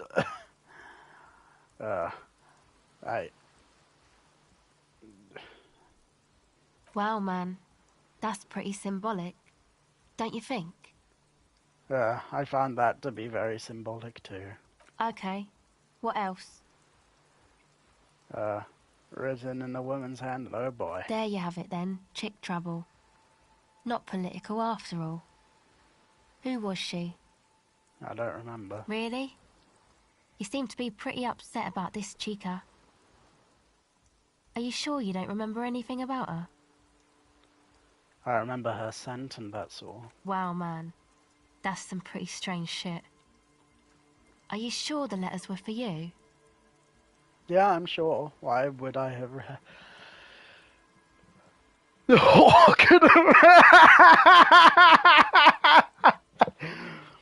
I'm quite sure that it was for me. How come you don't remember, though? Is it like some selective memory thing? I think it's more about me getting so unbelievably drunk I completely erased all memory of this world. Yeah, or it might be that. This one time I did so much booze that I forgot too. It's obvious she's done more than booze. Or it might just be some psych bullshit, you know? Königstein wank. What is this Königstein wank? You know, the psych thing they've got going on there. Rich people like it. People in Königstein are mostly rich. Is this meant to be a Jordan Peterson bit? This might be a Jordan Peterson bit. Thanks for the bullshit psych thing. You know, I'm not sure this made thing.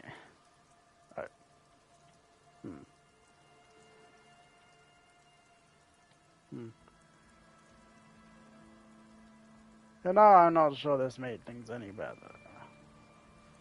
Yeah, I'm sorry. Might be for the best to keep that shit forgotten, actually. Just my opinion. If it itches, don't scratch.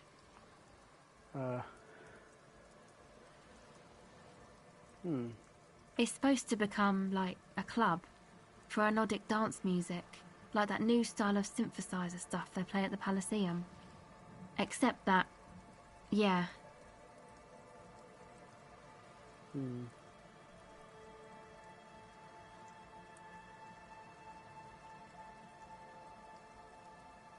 You know, anodic, cathodic, music that's made with electronic instruments. Synthesizers and tape consoles, microcomputers too. Anything that uses electricity, but isn't guitars. Also found sounds, stuff like that. You see clear, beautiful, violent flashes of light. Light cutting through a smoke-filled darkness. That is what the future will look like, if it ever comes. This is an evolutionary step up from amplified instruments, which in turn are a step up from acoustic instruments. What comes after it, you wonder? A black-tinted nothingness, or something finer?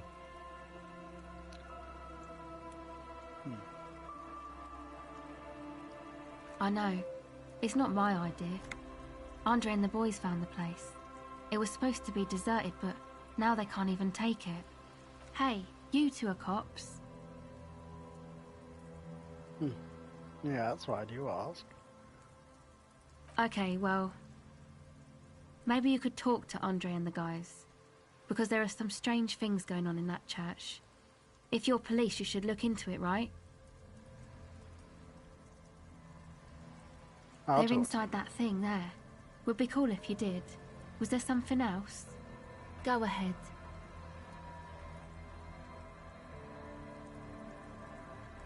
Well, it's just questioning, right? You're just questioning me. Fast and clean, a good one. Can't quite say it's a lie, but it feels like one. Once or twice, yeah. I'm sorry I haven't had the Revachol experience they get east of the river. Go ahead. This is a portable recording device. It's actually just one wire. I picked on it till the braiding came loose. The contact mic records sounds from inside. Your mangled brain would like you to know there is a boxer called Contact Mike. Oh, fancy that. No. You're welcome. Does this have anything to... No. The mic? I don't exactly know. Somehow it doesn't pick up vibrations from the air.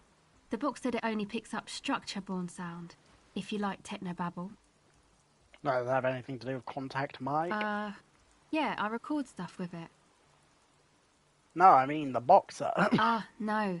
This is a contact microphone. It's for recording inside solid objects. Contact mic just beats people up. Contact Mike is a robot. Okay. Well, later, lady cakes. Okay, so...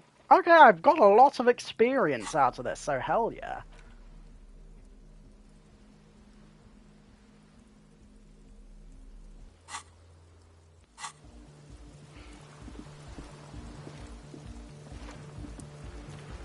The tent is just tarpaulin fabric covering a pile of stuff. The flap is open. Inside, 3 young men are listening to some new form of music. It's like nothing you've ever heard. One of them looks at you. Come on, get in and close the flap behind you. The warm stuff's getting out. Oh my god, it's Pickle Rick! And also he's a chav for some reason. It's safe to assume this is their leader. Or at least he thinks he is. Sorry, we barely have room for one. You go ahead. I'm too old for this. I'm actually not, he thinks. I just dislike delinquents. I'm sure you will feel right at home. I'll keep watch. Well, okay then.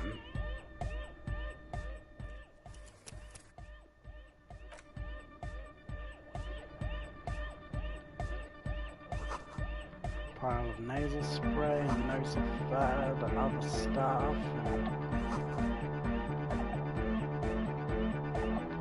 You see a youngish man bleaching the tips of his hair with a toothbrush. He puts the toothbrush down and extends his hand in greeting. Hello, I'm Andre. It's a pleasure to meet you. There is definitely something futuristic about his hair, aggressively so. You get the sense that this is what the future will look like. Imbecilic, yes, should the future ever come. It will look deeply imbecilic, like this guy. His grip is strong, sweaty, and warm. He's trying to project and inspire confidence. This is my posse, Noid. The young man with earrings looks at you suspiciously. Oh, hello. Yeah. You look like the lady from Fifth Element. Respectively, of course. An egghead. Egg! Together with a Settle Burger, who's out there right now, doing some seriously progressive sonic experimentation, we like to think of ourselves as music venue organisers. We have many in the pipeline, officer. You see, we've been all over Jamrock North, prospecting for real estate to establish a new venue in. Also for talent. Yeah, thank you, Egghead. And while there is no shortage of raw, unfettered talent spinning tapes in Jamrock, we've had rotten luck with the real estate part. Place is a shithole. I apologise for my friend Noid's potty mouth. I realise this is not how you speak to a police officer. He has authority issues.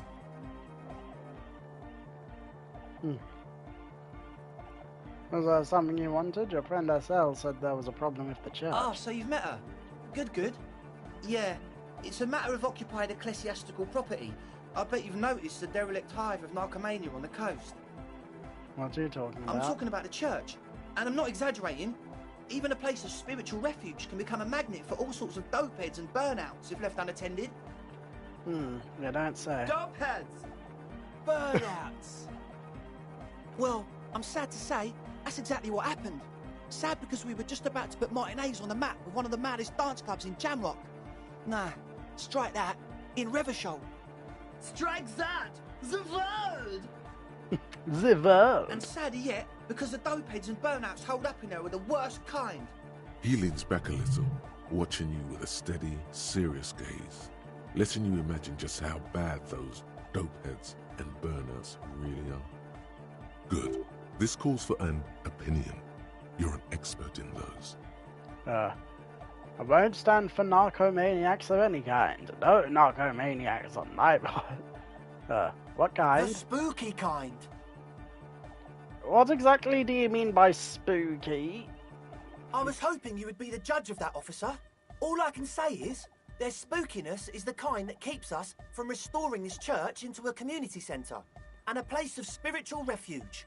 Also, they don't eat or clean the building. Shit's gonna collapse. People just wanna spin tapes without them spooking it up. Place has bad signs.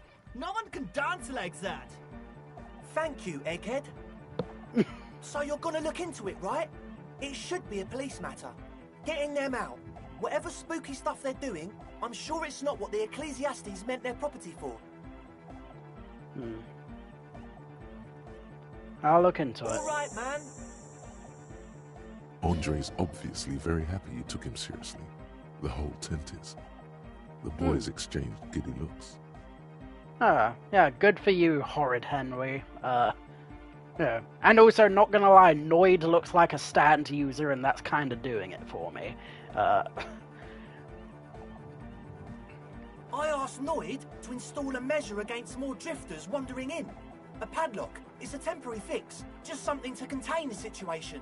I had to do it in an hurry. Not my best work, but it should hold for a while. Of course.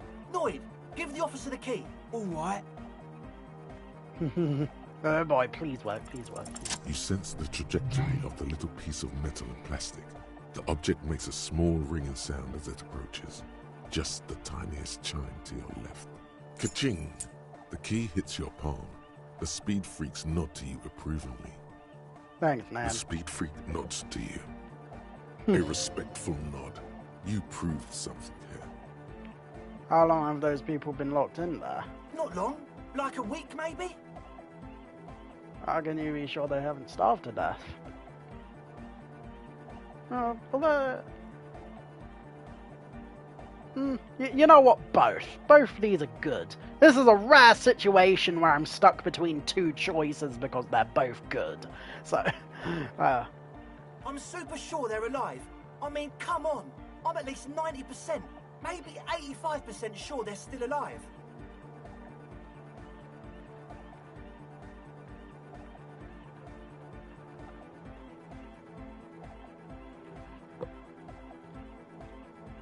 Okay, I'm sorry too. I guess it wasn't very hardcore of us to just lock them in like that.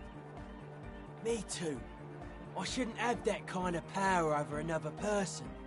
I'm not the one with the violence monopoly here. You are. I'm glad that key is out of my hands now.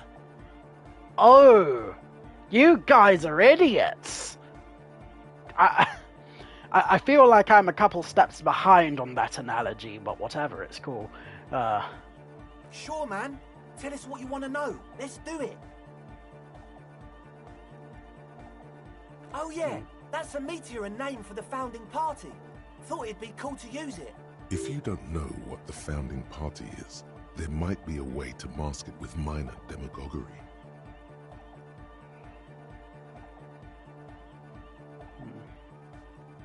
Come to think of it, I've never really looked them up, you know.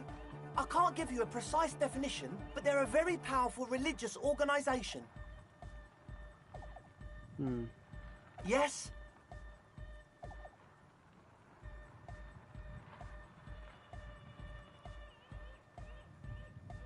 Truth is, I don't really know. None of us do. I don't even know how many there are. All we've seen are glimpses. Glimpses? Who are these people? Secret agents? Stealth operatives? Well, there's also the machinery. This machinery is of the deeply mystical variety. When I first scouted the place, back in February, it was abandoned, empty. Took some time getting the crew together.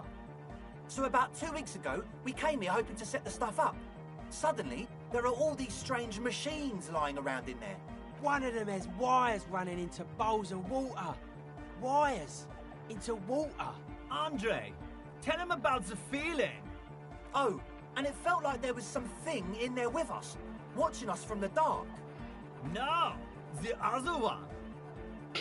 Which other one? I'm not as in tune with my emotions as you are, Egg. Felt like silence. Awful silence. For this man, even regular silence is awful enough. But that was something greater. Not exactly. We've just seen someone who we think is a woman go in and out of the church. A couple of times. And we felt someone, or something, eyeing us inside. But that's kinda it.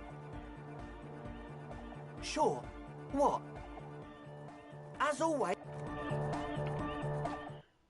Okay. If this is my entry into the homosexual underground, then I guess this is the price I have to pay, putting up with people who are a damn sight less confident than me. But at the same time, they're teenagers, so I guess it's not too bad that they're this dull. But whatever, it's cool. I say this dull. They're not dull. They're just, none too smart by the sounds of it. And kind of opportunistic, but at least their opportunism isn't as bad as the likes of Everard or What's-Her-Face.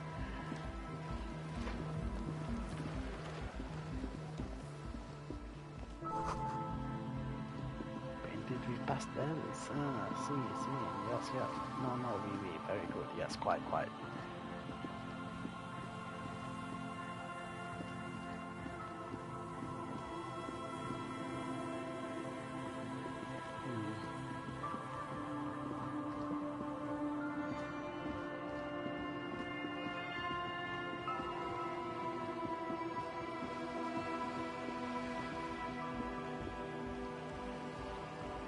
Okay, let me through. Please and thank you. A pane of eternite has been planted into the snow. 2 poles are holding it up. Barely holding it up. It could fall over any minute. A stronger gust of wind might be enough. The pane falls into the icy snow with a soft thunk. Hey. Well, glad that settled itself out. Plus I still have to find... Oh god, don't tell me the cryptozoologist is locked in here. Heavy wooden doors, more than the lock turns easily. Let's go. As you do, you hear the echo of the doomed commercial area. Its black holes and dusty machines. A great whoosh of air rushes into the dark innards of the church, as though rushing to fill a great vacuum in the heart of the city. Ooh. Oh my. Quite evocative. A strange stillness fills you.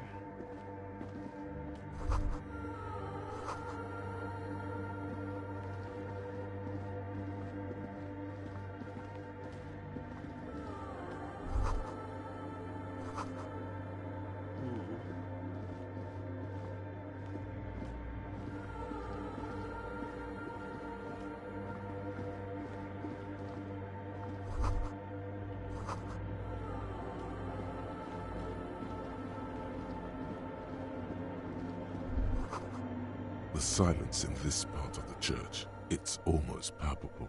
All the shifting matter and shuffling of living things is gone. Nothing seems to exist beyond the church anymore. Maybe if you were to stand in just the right spot, even your footsteps would be completely silent. And then it's gone. Almost all of it. But for the faintest of hums, it seems the sound here is detached from its source somehow, if not blotted out outright. Truly unusual. You can hardly hear your own breathing. You produce a few muffled thumps, after which the silence feels even more total, somehow. Your voice is barely audible. Not the lieutenant points to his ears and shakes his head. Then he leans closer. Can you hear anything?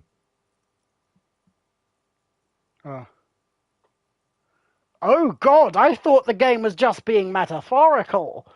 Can't hear shit. I wonder why the church was built with such strange acoustics. His detached tone conceals how uncomfortable he is. Maybe the church was designed this way to prevent boisterous activity, singing and dancing on its premises.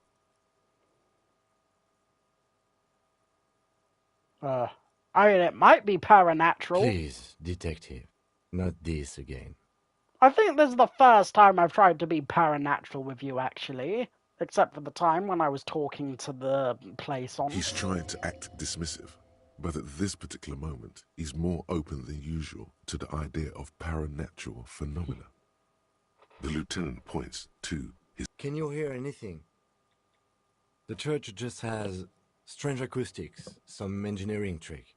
His detached tone. Maybe the church was designed this way to prevent boisterous activity, singing and dancing, on its premises. The lieutenant doesn't reply. The orderly rows of ceiling panels become barely visible, then disappear completely in the darkness of the tower overhead.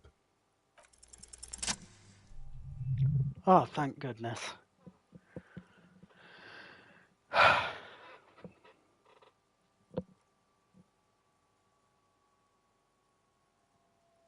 It's like there's something moving up there.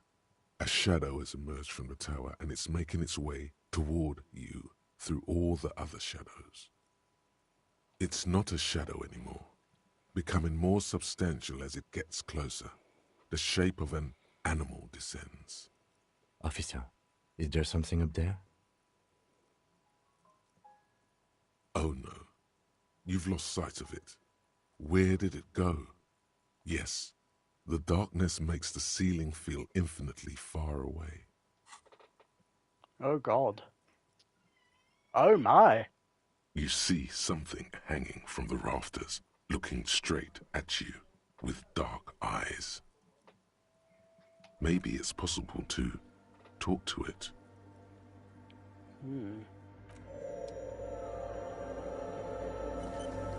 Hello? Oh, hold the phone up. Ooh, I can give myself an upgrade. Should I go for another perception? You know what, we'll wait on that, because first...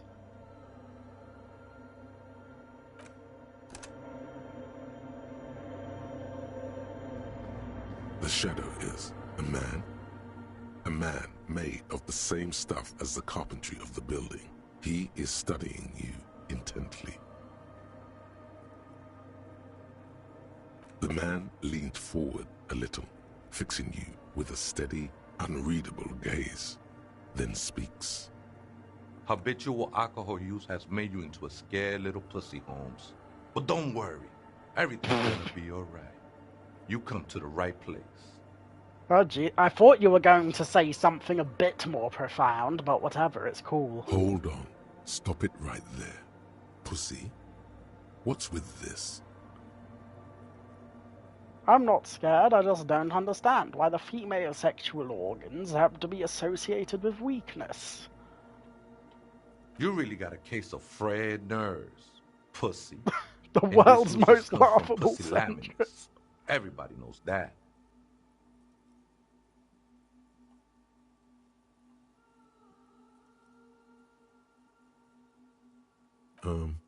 Oops. Chill out, man. Here you could receive the mother's love. And when you're ready, she will take your hand and lift you out of that despair at the bottom of that bottle. This man is obviously a habitual narcotics user. Do we really need to question him? I'm put off by this religious stuff, he thinks. And maybe the ceiling climbing, too. It's all very hard to square with the lieutenant's own view of reality. Yeah, I guess I have been a bit of a problem, and it's been getting out of hand lately. I'm a policeman. I need to talk to you about the policings. I don't know anything about alcohol use. Oh, hell no! Oh, yeah, sure. You don't know anything about alcohol use. You got it all under control, Way. I could smell the control all the way over here. Aha, aha, aha. I'm doing just fine, thank you. Okay, fine, I'm struggling, but you don't need to lecture me. I know what I need to do. You don't know me, you don't know what it's like. There's something white pursuing me. White and very sad. I don't think Measurehead is pursuing me just yet. Come on. This conversation. Not all of it. I was like you once. You don't know all the havoc Albino is wrecking on your mind and your spirit. Necesita parar, homie. Is that call me mañana? Are you in disguise? That's what you're sounding like right now, dude. You know, actually, since we're here, you may want to pay attention to what the ceiling climber is saying. For some reason, I feel like you have a point there. Who do you think you are? Some crazy guy under the roof? You know, alcohol is central to my identity. If I wouldn't drink, I just wouldn't be me. This is stupid. I don't even know. That's all well and good, but we need to talk about the unlicensed occupation of ecclesiastic property. Well, I can have a point. Yeah. Don't trust me. Trust the mother. Ooh. I'm only the messenger, Holmes. Wasteland of reality. Oh, okay. This is the Church of the Mother of Silence. You are welcome here. You have no idea what the fuck he's talking about. Is he just trying to throw you off your game? Whatever it is, he's quite confident about it. Just look how gracefully he sways. 'Tis not an act, my liege, save perchance he hath deceived his very self. This man is a zealot.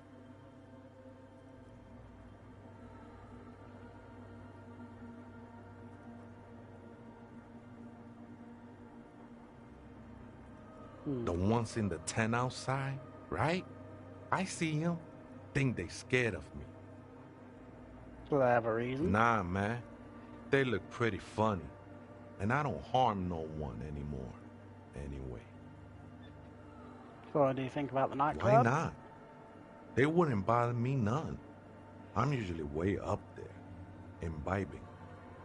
Ain't no music on earth that can reach where I go. Might even be nice to have some company. He said that in spite of himself. He's more attached to the human than he'd like to think. ¿Other spooker? Oh, esa viejita es muy estudiosa. Don't know, Holmes. Viejita is grandma? Wait, so there is another person living in the church, and it's a viejita? Right. No. I just call her viejita because of her clothes. She's actually quite young. Or maybe not that young. Age is just one of the many masks we wear. And you don't know where she is? That's what I said, Holmes. How can you not know what that when you both live Don't here? really follow her comings and goings. Just see her typing on her computer now and then. We got different interests. I'm afraid not, Essay. You just have to wait until she comes back, or search through her radio computer. Okay then. See you later, weird dude. Have a good rest of your days. And you know what? Okay, fluff exploring. Okay, you know what? I will explore a little bit. Well, what do we have here? Ooh. Bangers don't cry. Huh, is this a hat? Oh no, it's a neck piece. Fluff that.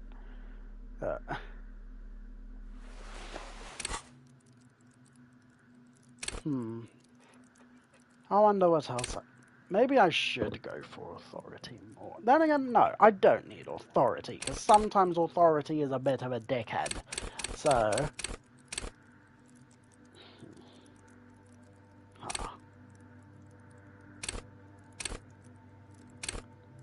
Maybe hand-eye coordination?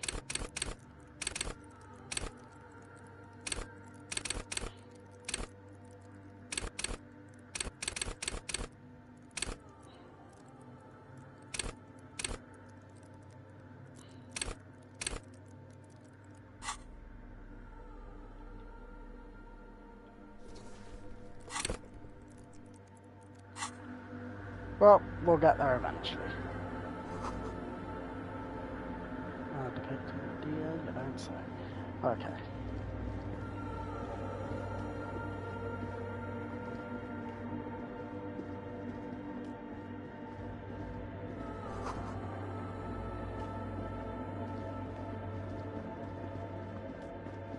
Ooh. Okay, something got a bit glitchy.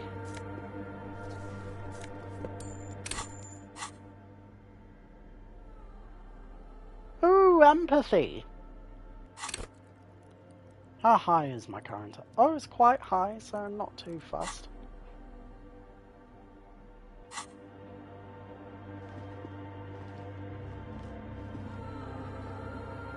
Okay, please let me down, game. Okay. Kim, did you really?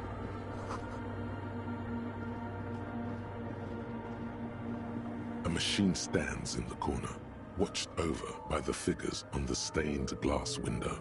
It's turned on and quivering with soft electricity. Another radio computer. And this time it's already turned on. These machines sometimes harbor traps, he thinks. Alarm systems and all. We should leave. I doubt this place bears any connection to the case.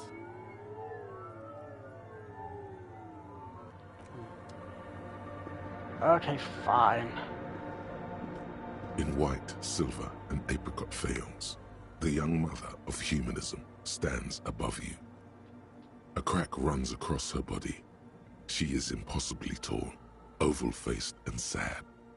A dark and radiant majesty. This is her innocence, Dolores Day. Cradled in her arms are a pair of glowing lungs, clearly visible from underneath her flowing dress. You should kneel.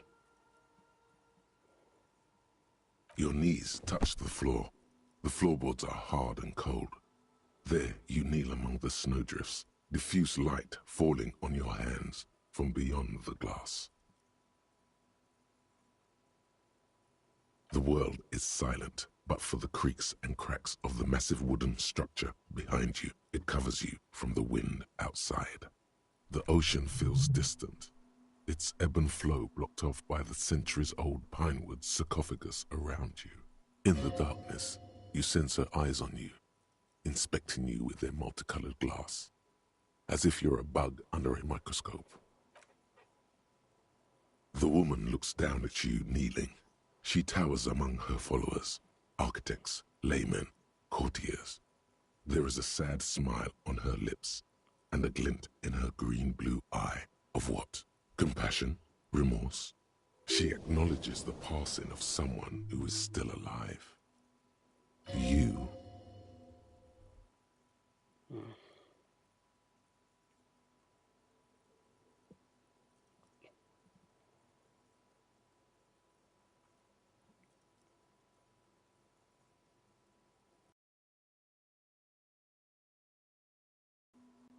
As that terrible word passes through your mind, the lieutenant draws an X-shaped cross from shoulder to shoulder.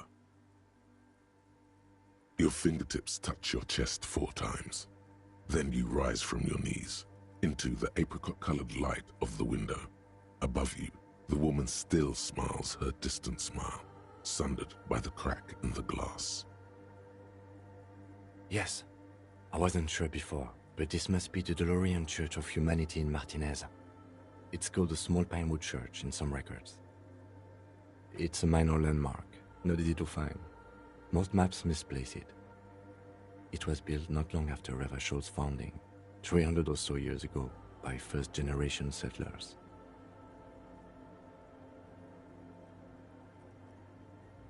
Okidodo. A touch of absurdity there. Nice. Yeah. A jigsaw of broken shards falls into place in front of you. A ghostly reconstruction of the stained glass window. Before it was shattered, there was an older woman beneath the younger one. And a text. A light motif below them both. Below both women, in luminous black letters. Après la vie, mort. Après la mort, la vie de nouveau. And then, along the left side, après le monde, la gré. Après le gré, le monde de nouveau. Wow. Lieutenant is used to say afterlife, death after. Death, life again. After the world, the pale. After the pale, the world again. This exaltation is common in DeLorean sacralism. In the early years, it was even incorporated as the RCM slogan. No more, however. It was deemed subservient to use a strongly moral intern-related motto. We already suspected of bootlicking. The sentence was also seen as too feminine. It was a macho thing. Justice, union, prudence, and force.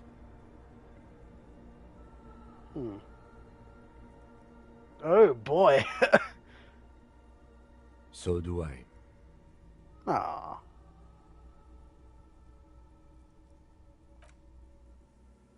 Unknown.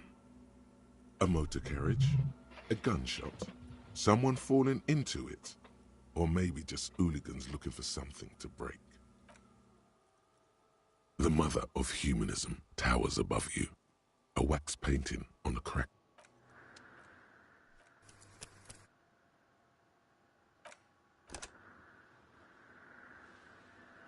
The mother of humanism stands above. Despite the damage you've done to yourself, the title appears lodged in your hippocampus. This is her innocence, Dolores Day, the innocence of humanism, internationalism, and the welfare state. Perhaps the most famous human being ever to have lived. No amount of Commodore Red can wipe her sad smile from your brain thing. It has survived the deluge and haunts you still, and will haunt you forever, as it haunts all men.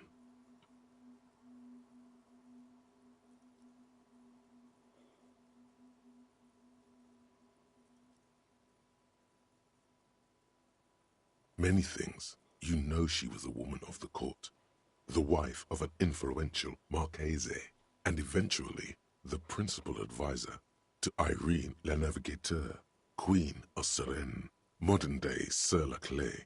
Also that she was gorgeous beyond beauty. Draped in ancient sadness.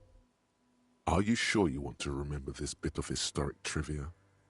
Standing under a long, slender form like this, dwarfed?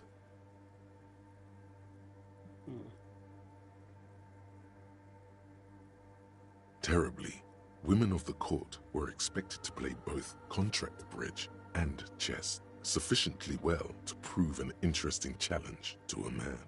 A simple grasp in matters of philosophy, theology, and science was encouraged. She was, by all means, a kept woman.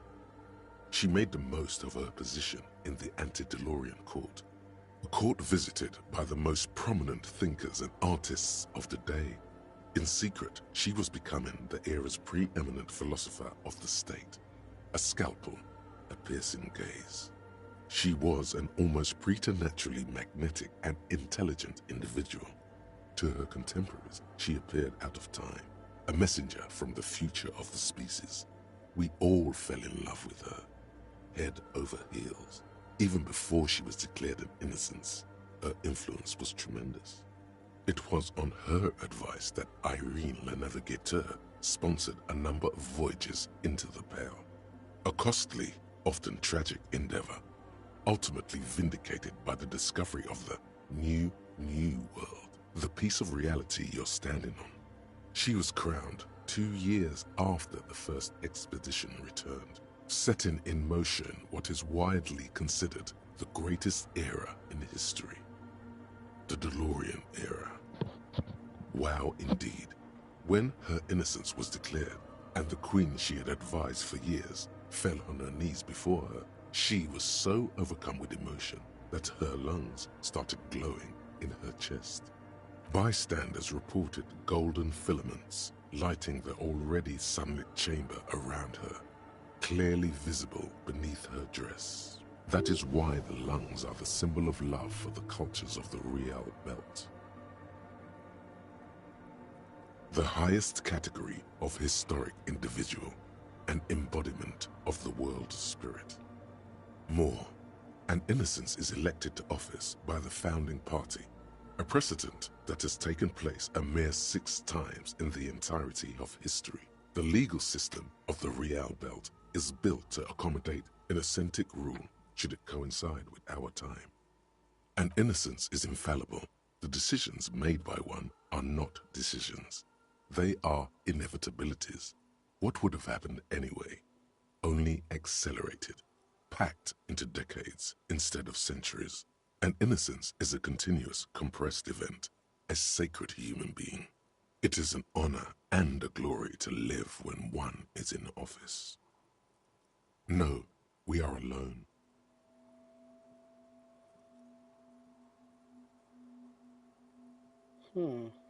Terrifying is a term too emotionally charged for your semantic memory, or what remains of it.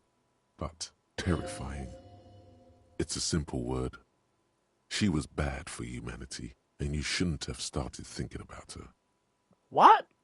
But she sounded nice. I was just curious. Okay, let's see. You already do.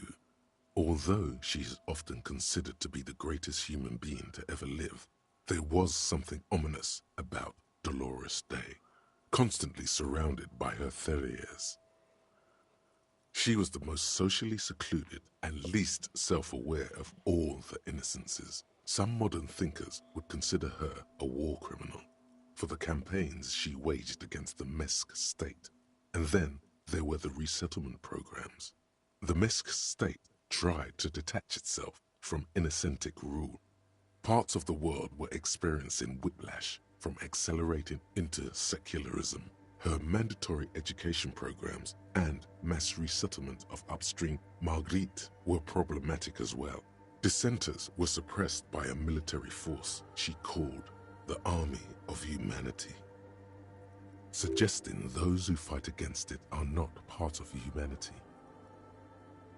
She adored chess, yes, but also military war games. Dolores Day often holds a tiny tin soldier between her index finger and thumb in icons such as this.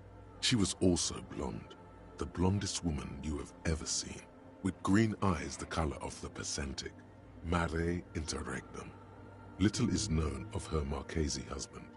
It's as if he vanished from history after completing his role, which was to introduce Dolores Day to court. In conclusion, yes, there is something lonely, paranoid, and even terrifying that people seldom mention, but feel when they think of her. This subtle terror is part of her iconography. Lieutenant Yefreighter, you've stood there for over 5 minutes. What are you thinking of, if I may ask? She's somehow...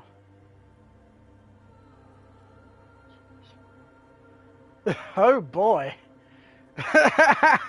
War criminal! She's not human, she's beautiful. Nah. But...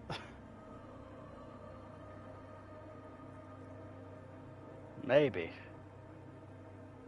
She's been dead for 300 years. I am almost 1,000% certain she isn't connected to the case. None of this is, in fact. This church, the coast, this isn't a good place to get lost in. The mother of... Okay.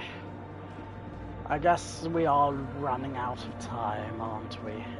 I should probably go back to looking for... Okay, I have a quick look around for Mr. What's-His-Face.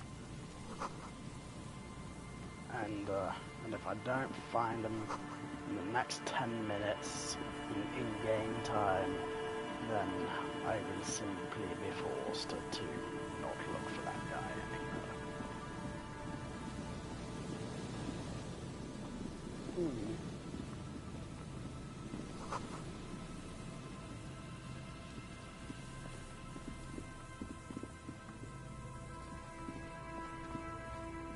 And Mikhail noticed the windows, especially with how there are no windows on the south side. This was to deal with. You officers, come to investigate the historic subtext of West Martinez? I'm Tran Heilostam. You must be Kim Kituragi, right? I was just telling my son about this building. Not a lot of people realize the historic significance here. Very rich in hypertext. Nice to meet you.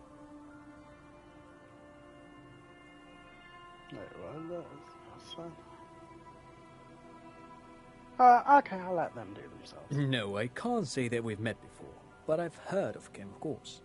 Mikhail, say hi to the officers.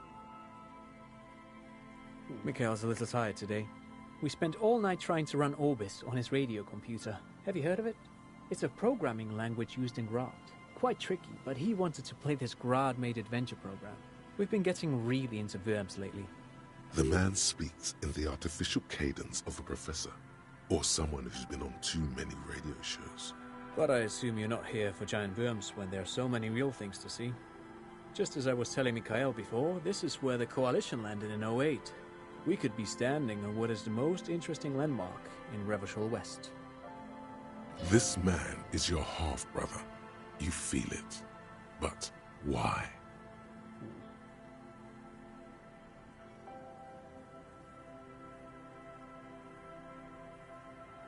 No, thanks to you for having me and little Mikhail here to pick your brain. A very interesting conversation. Pick your brain? One moment, everyone.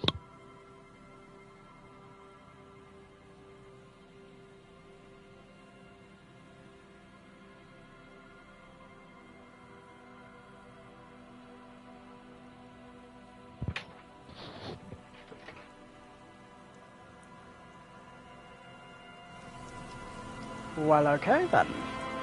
Curiouser and curiouser indeed.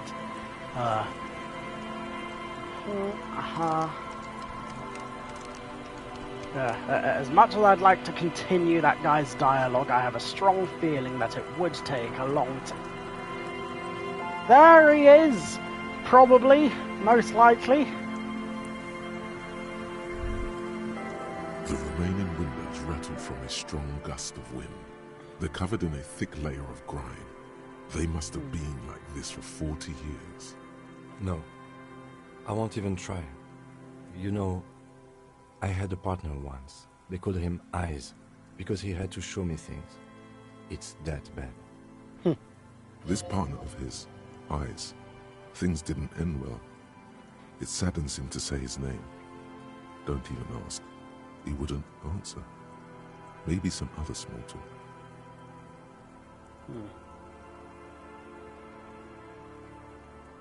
Can you still shoot that? Well enough, actually. It's odd how that works. I'm no sharpshooter, but I passed my shooting courses 7 out of 10. Ah, good for you. Okay.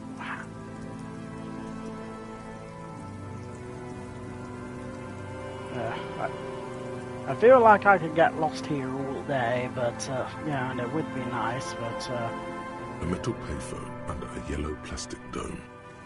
okay, that can wait.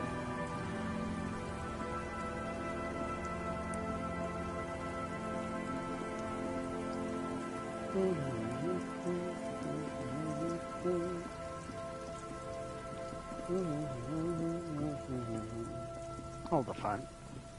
Ah, right.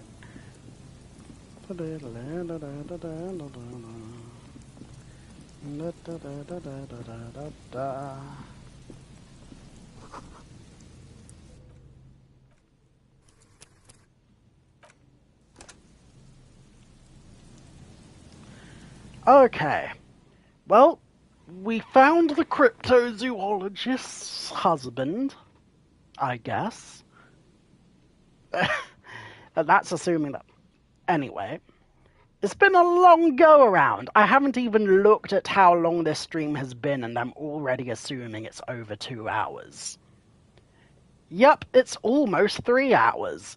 So, take care now. Bye-bye then. I hope that was as much fun for you as it was for me. I know I wasn't very incredibly emotional this episode, but yeah, I very much feel on tenterhooks to figure out what's going to happen next eventually.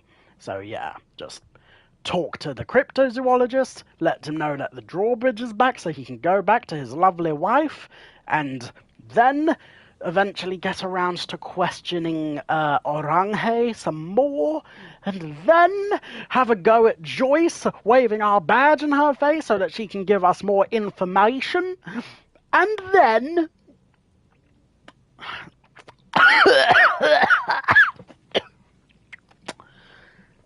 arresting Kuno's dad has definitely got to be up there as well. and also, yeah, just a lot of stuff. Many things, even. So, yeah, take care now. Bye-bye then. And I will talk to you later. Take care all. Bye.